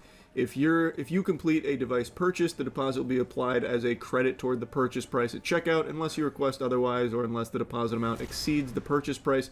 Deposits have no cash value except as expressly disclosed. Then they let you know that you can cancel it before completing the purchase for the refund.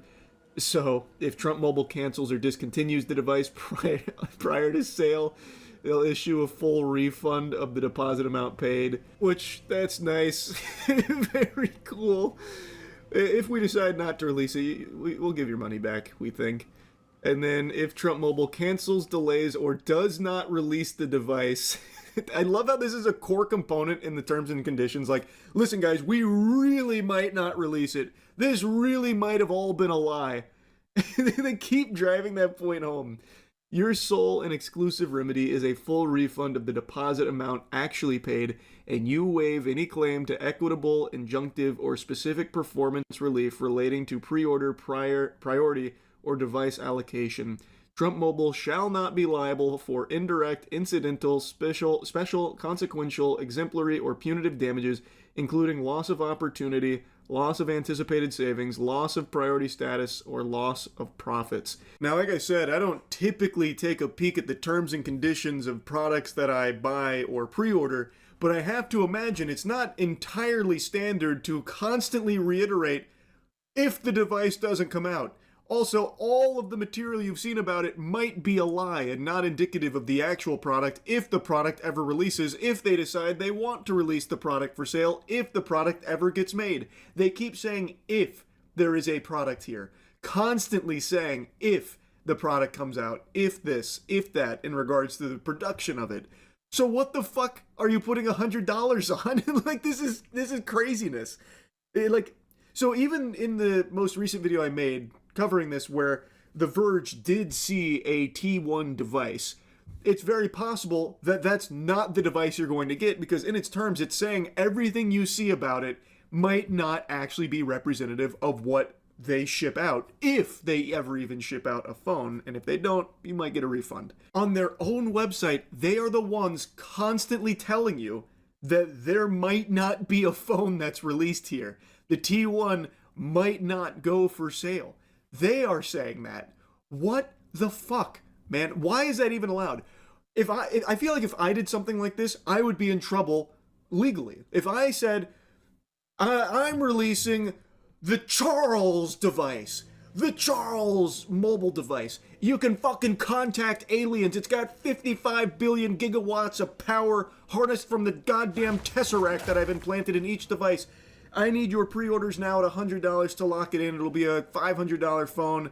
Now sign up now. I feel like if I was promoting that, and then I had no phone or anything to show for it, I would face some consequences for it because it would be labeled a scam. Even if in my terms I'm saying, oh, this is all just marketing. This isn't representative of what I'm actually selling you, if I'm even selling you anything in the first place. Like, I would get in trouble. Anyone would, because anyone would look at that and be like, ooh, that seems like a scam. This feels fake. You are even saying that it might not come out. So even though they're saying, if it doesn't, you can get refunds, you are still hawking something that's not even existing. I'm not ready yet. That's fucking absurd. So anyway, after reading that, I wanted to call Trump Mobile support, get some answers directly from the source, so I got them on the horn to at least just ask about what my pre-order even means, because in their own terms, it says that it doesn't even hold the phone for me. Really, that's what it leads you to believe, that you're not actually securing anything. Press 1 to open a new Trump Mobile account. Otherwise, press 2 for support with an existing Trump Mobile. I've become Thank a you for master calling at Trump navigating Mobile. this. Your call is very important to us. To ensure the highest level of customer care, this call I've may been be stress recorded testing for their quality control services and here. training purposes. Please hold, and our next available representative will be with you shortly. You can also visit our website at www.trumpmobile.com to apply for a new account or access your personal account portal. Wasn't there typically 2 stages there? Previously? They hung up on me. What? What is going on? Wait, what? Did they change their support? There were typically 2 things I had to do before getting on the horn with a rep. Time to call back. Press 1 to open a new Trump Mobile account. Otherwise, press 2 for support with an existing Trump. Thank you for calling Trump Mobile. Yeah, it Your seems like call they is took very out the important Spanish to us. option. To ensure the highest level of customer care, this call may They be got rid of recorded that for one. quality control. Thank you for calling Trump Mobile. My name is Jamie, and how may I assist you today? Hey, I just had a couple of questions about my T1 device. Okay. I was told like a week ago I'd be getting an email about it being shipped out to me in the next day or 2, but I haven't received that email. Is that still on schedule? Yeah, we haven't got an updated date yet on exactly when they're going to be shipped. We're just told any day now that they're going to be going out. So all we're doing right now is just pretty much playing a waiting game for those emails to be shipped out because we don't even have a ETA on the shipment or anything. Like we don't have a tracking number. So we're just told that they're going to go out individually to each person who has pre-ordered those. So yeah, it could be any day now. That's all I know. Okay, no worries. I was looking on the website because I was getting a little concerned, so I checked out the terms and conditions. It said that the pre-order deposit only provides an opportunity if the phone gets released and doesn't actually reserve specific inventory. So does my pre-order not hold a device for me?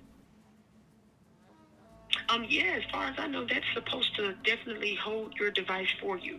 All I know is, we have a phone here in the office, so we know that the phones are being shipped out because we, ordered one here just so we can actually physically see it and play with it and everything like that. So, what I know, everyone who has pre-ordered the T1, that holds a space for them to be the first ones to get the phones when they ship out.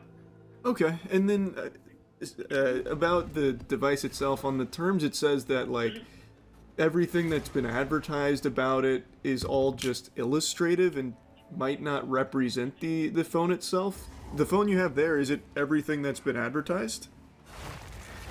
Yes, so what I was told that the phone did go through about 3 different models before they decided on one. So I believe maybe what you're seeing was before they decided on the actual model that they were going to stick with, which is the one now. If you go to TrumpMobile.com, the one you see there, that's the one that we have. But I heard they did go through about 3 different models before they landed on this one. Okay, that's awesome to hear then. Yeah, it's just reading through the terms was a little concerning because it keeps reiterating that the phone might not release and that it's not guaranteed to release, and then the pre-order thing just had me a little concerned. But like, it's definitely coming though, right? Like it is guaranteed. Right. Yes, exactly. It's definitely coming. Yeah. Okay, then I don't know why they would put that in there. That's scaring me. Yeah. That's odd, because I didn't even see that one. I don't know, we'll have to get a little bit more information on that, just so we can have updates. But all I know is that so far, yeah, we're just waiting on those shipments to head out, and we do have one here, so I can confirm that, the phone is real, and we, got to play with it in person and everything, and so it's pretty real, and I'm just waiting on those to ship out for the ones who's pre-ordered it, so they can go ahead and have theirs as well. But yeah, if you ever have any other concerns, then just reach out to us, and then we'll just get it escalated up to our back-end team to look in more into it for us. Awesome, I really appreciate that. I just had one other quick question, because in the terms it also said that the pre-order doesn't price lock per se, but when I put the money down, it said it did. So do we have an idea on what the final price is? Because it was supposed to be $500, but reading through here, it said that could be subject to change, at least as I understand it. Is it still $500?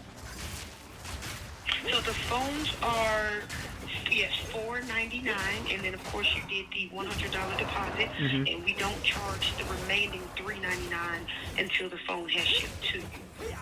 Okay, so it is $499, with the $100 deposit, and then the remaining $399 will be charged once the phone actually releases and ships to you.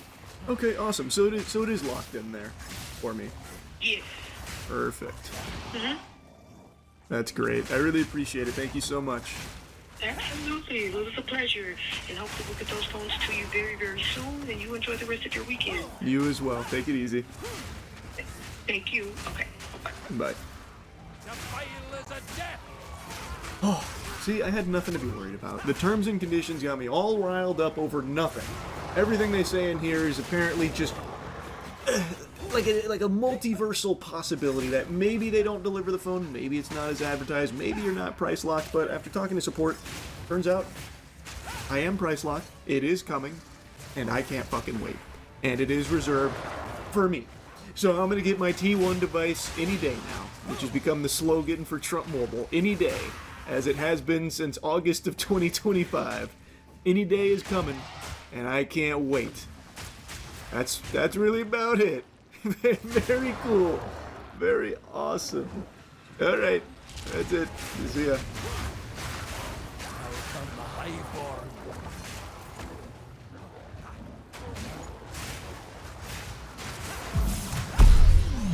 Valve Steam Controller will be launched on May 4th, and we're testing it today. In our latency testing, the Steam Controller performed impressively with Valve's included puck and when wired. We also tested charge time, battery life, and we made a custom 3D animation to try and better understand TMR thumbsticks. Valve is using tunnel magnetoresistance sticks, which we spent a few days studying to try and understand why they're supposed to be so good. The animation by Andrew on the team makes that easier. In addition to the testing, we spent a ton of time just playing games with Valve's new Steam Controller, and we've even torn it down already, although that'll be a separate video coming out later today. And the controller is highly repairable, which is awesome, actually. We'll talk about that in depth in the teardown video. But this is coming first. The controller got announced at the same time as the Steam Machine and the Steam Frame VR headset. But the controller is the only one that kind of stayed on schedule, and it's coming first. And the reason is because the Steam controller is not full of RAM. That's really the only reason. MSRP is $100. So Valve will have some serious work to do convincing people that a controller is worth $100.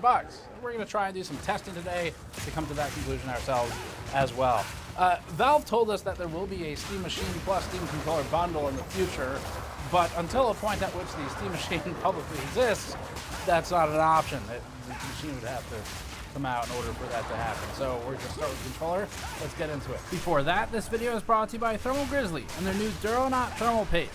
Thermal Grizzly claims its Duronaut paste is intended for long-term stability and endurance, focusing on paste longevity in addition to the usual performance focus. Thermal Grizzly's Duronaut paste comes with applicators and spreaders, and ships in numerous tube sizes, aiming to provide a high-end paste for PC builds and daily driven overclocks by enthusiasts. Learn more at the link in the description below. This isn't Valve's first controller. It's actually not even Valve's first Steam controller. The Valve Steam controller, not to be confused with the Valve Steam controller, originally came out in 2015, and now the Steam controller is coming out again. It's the same name, but it's not the same controller. They've totally overhauled it. Now, Valve mostly hopes to make use of the Steam Deck's well-developed platform for its control input and control schema with this controller, so it can benefit from the deck. Valve's big deal with the controller, though, as we sort of talked about with them in our engineering interview from November of last year, is the TMR sticks. We managed to get a source of supply for the sticks that Valve based theirs on, but they did some modifications to these. So we're going to take a look at these closer, both in teardown and animation, to understand how they work. It involves magnets. No one knows how those work. Valve's TMR analog sticks are a major part of its marketing claims, so we studied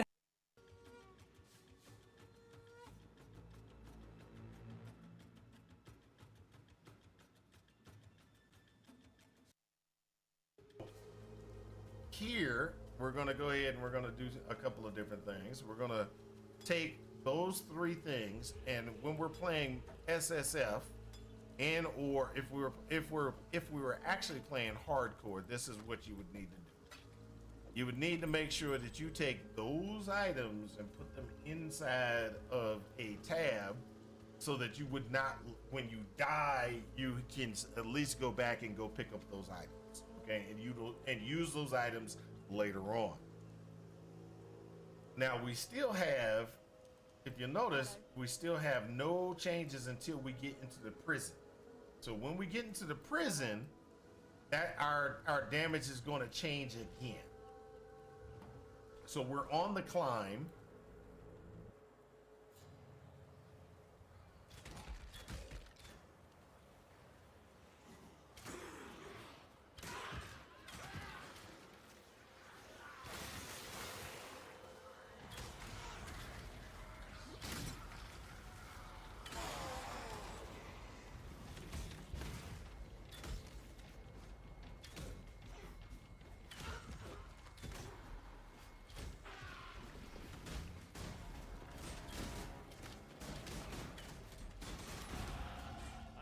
Good at this, I scare myself.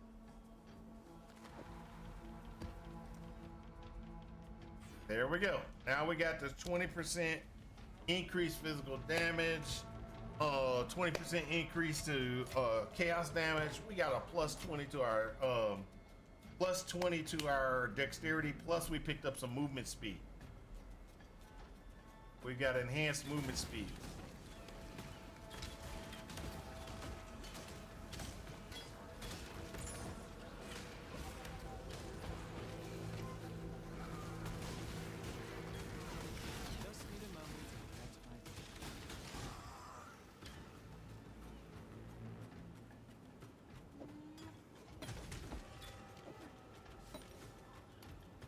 Now, I picked up the sash for a specific reason. That sash is a really good increase in DPS for us.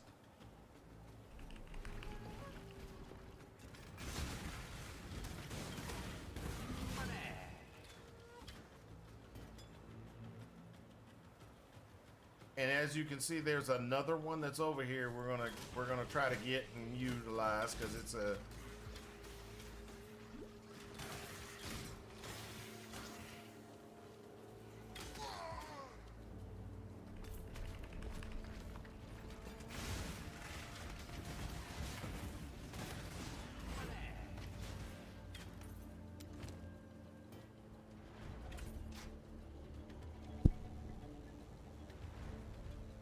Now, as you see, that is one of the things. Now we got some replacements that we can do. And then, this looks real also you see wide. we got this physical damage increase here. So this takes us 173, 160. See, that's a very big increase. Even though that's a 13, it's still a big increase for our DPS overall. Now, what we want to do is we want to continue to move our way through. We want to continue to move our way through this zone until we get to the prison.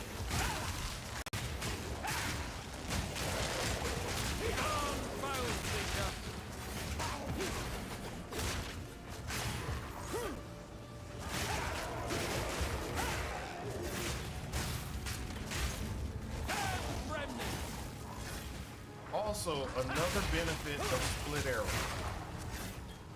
Split arrows can off-screen, almost off-screen things. So that is another benefit of having split arrow, is that you can almost off-screen items. Edge of screen shots is what this thing does, okay?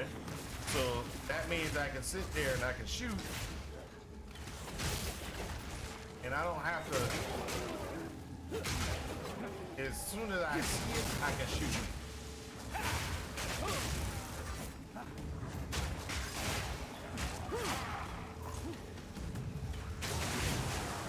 That's a huge benefit in staying alive in the gauntlet.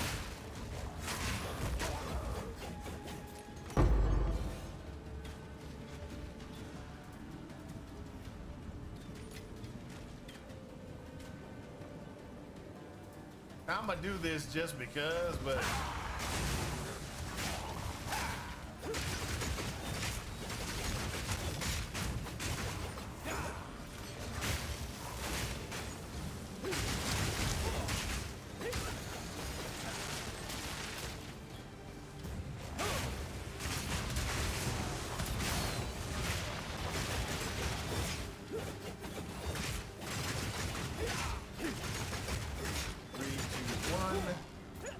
go.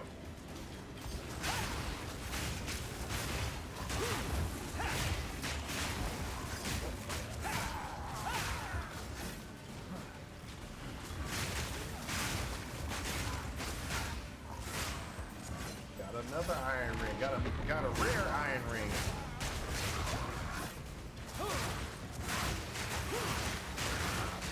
So I didn't complete my thought because I got sidetracked, but so your ballista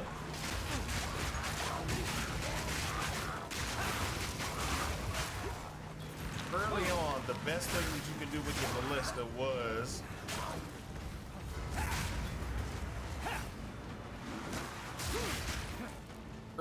the best thing that you could do with a ballista was to actually set it up with Pierce.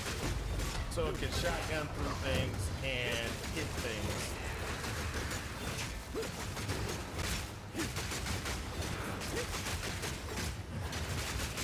One of the things that makes that you can do with the shrapnel ballista, which a lot of people don't use shrapnel ballista because of some of the limitations, you can get around a lot of it.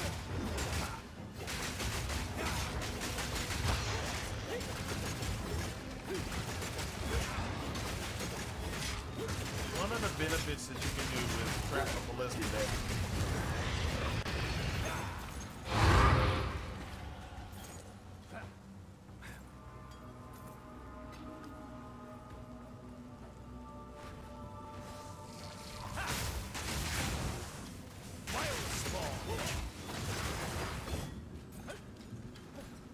one of the failures, okay, let's just get this taken care of,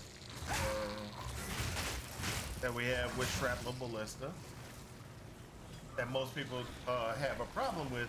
The shrapnel ballista does not go very far. It has a very short range. How do you compensate for the short range for shrapnel ballista? One of the things that you can do to deal with that is do shrapnel ballista,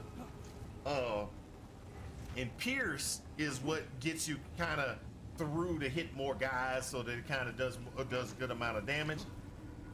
The other thing that you can do is remove Pierce and put in faster projectiles. Faster projectiles allows it to shoot further because the projectiles can move further away. This is a huge benefit. Let me go ahead and grab this. That's a huge benefit when you start thinking about I want to help have it do more damage.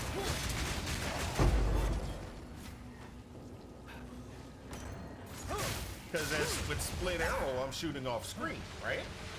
So I'm shooting off screen with split arrow automatically. It's going off screen. I'm hitting things at the edge of the screen. Well, I'm hitting things at the edge of the screen, but it's not hitting anything at the edge of the screen. It's only can barely get quarter of a screen. So these are some of the benefits.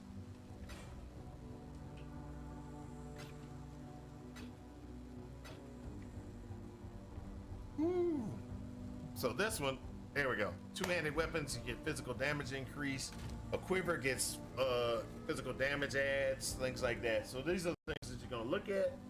There's nothing real, like I said,